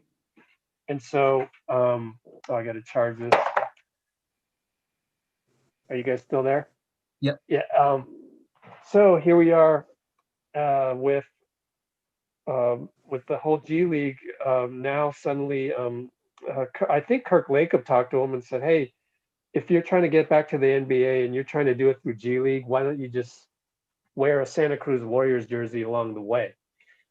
And so I guess that's sort of, I think, the story of what happened. We'll find out soon enough. But what do you guys think in terms of, are you guys sensing that fans are wanting Jeremy to replace somebody like Wanamaker on the squad? It seems like there's confusion there, I feel like. I mean, I feel like, I don't know. I never know. People on Twitter are a non-representative amount of the actual people who are fans, right? And so it's hard to know what people really think. You look on something like Twitter and you see a lot of like yelling. Actually, I got that from my dad. My dad was like, "Oh, so they got an insurance policy for for the Warriors." I'm like, actually, no, because their roster's set. Who are you gonna waive? Let's just Also, go down like, the list, right? yeah, I mean, there's the simple structure of the roster problems, and there's also just like, is Lynn even that good anymore? Like, I don't know. Like, do we know that he's any better than any of these guys? I understand that we non-starter things. Yeah, I understand that we like him and it's a good story. And 3 or 4 years ago, he was a good player, but like, I don't know how he's demonstrably better than Wanamaker, even if there weren't all these like salary issues in the way anyways.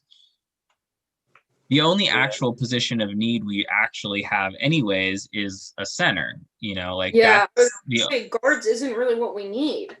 So if they were going to do anything, it would be to free up space to get a big man.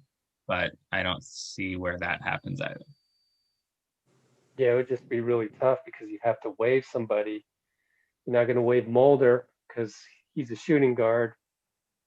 Yeah, the issue is just the dead spots they have for injury. I mean, that's really the problem. Is Miley's they have a great lineup if they were healthy, right? If you have Chris as another body out there, I mean, Smailagic is just eating up a roster spot, and then obviously Clay, and so you're stuck when you have a ton of injuries. It's just tough.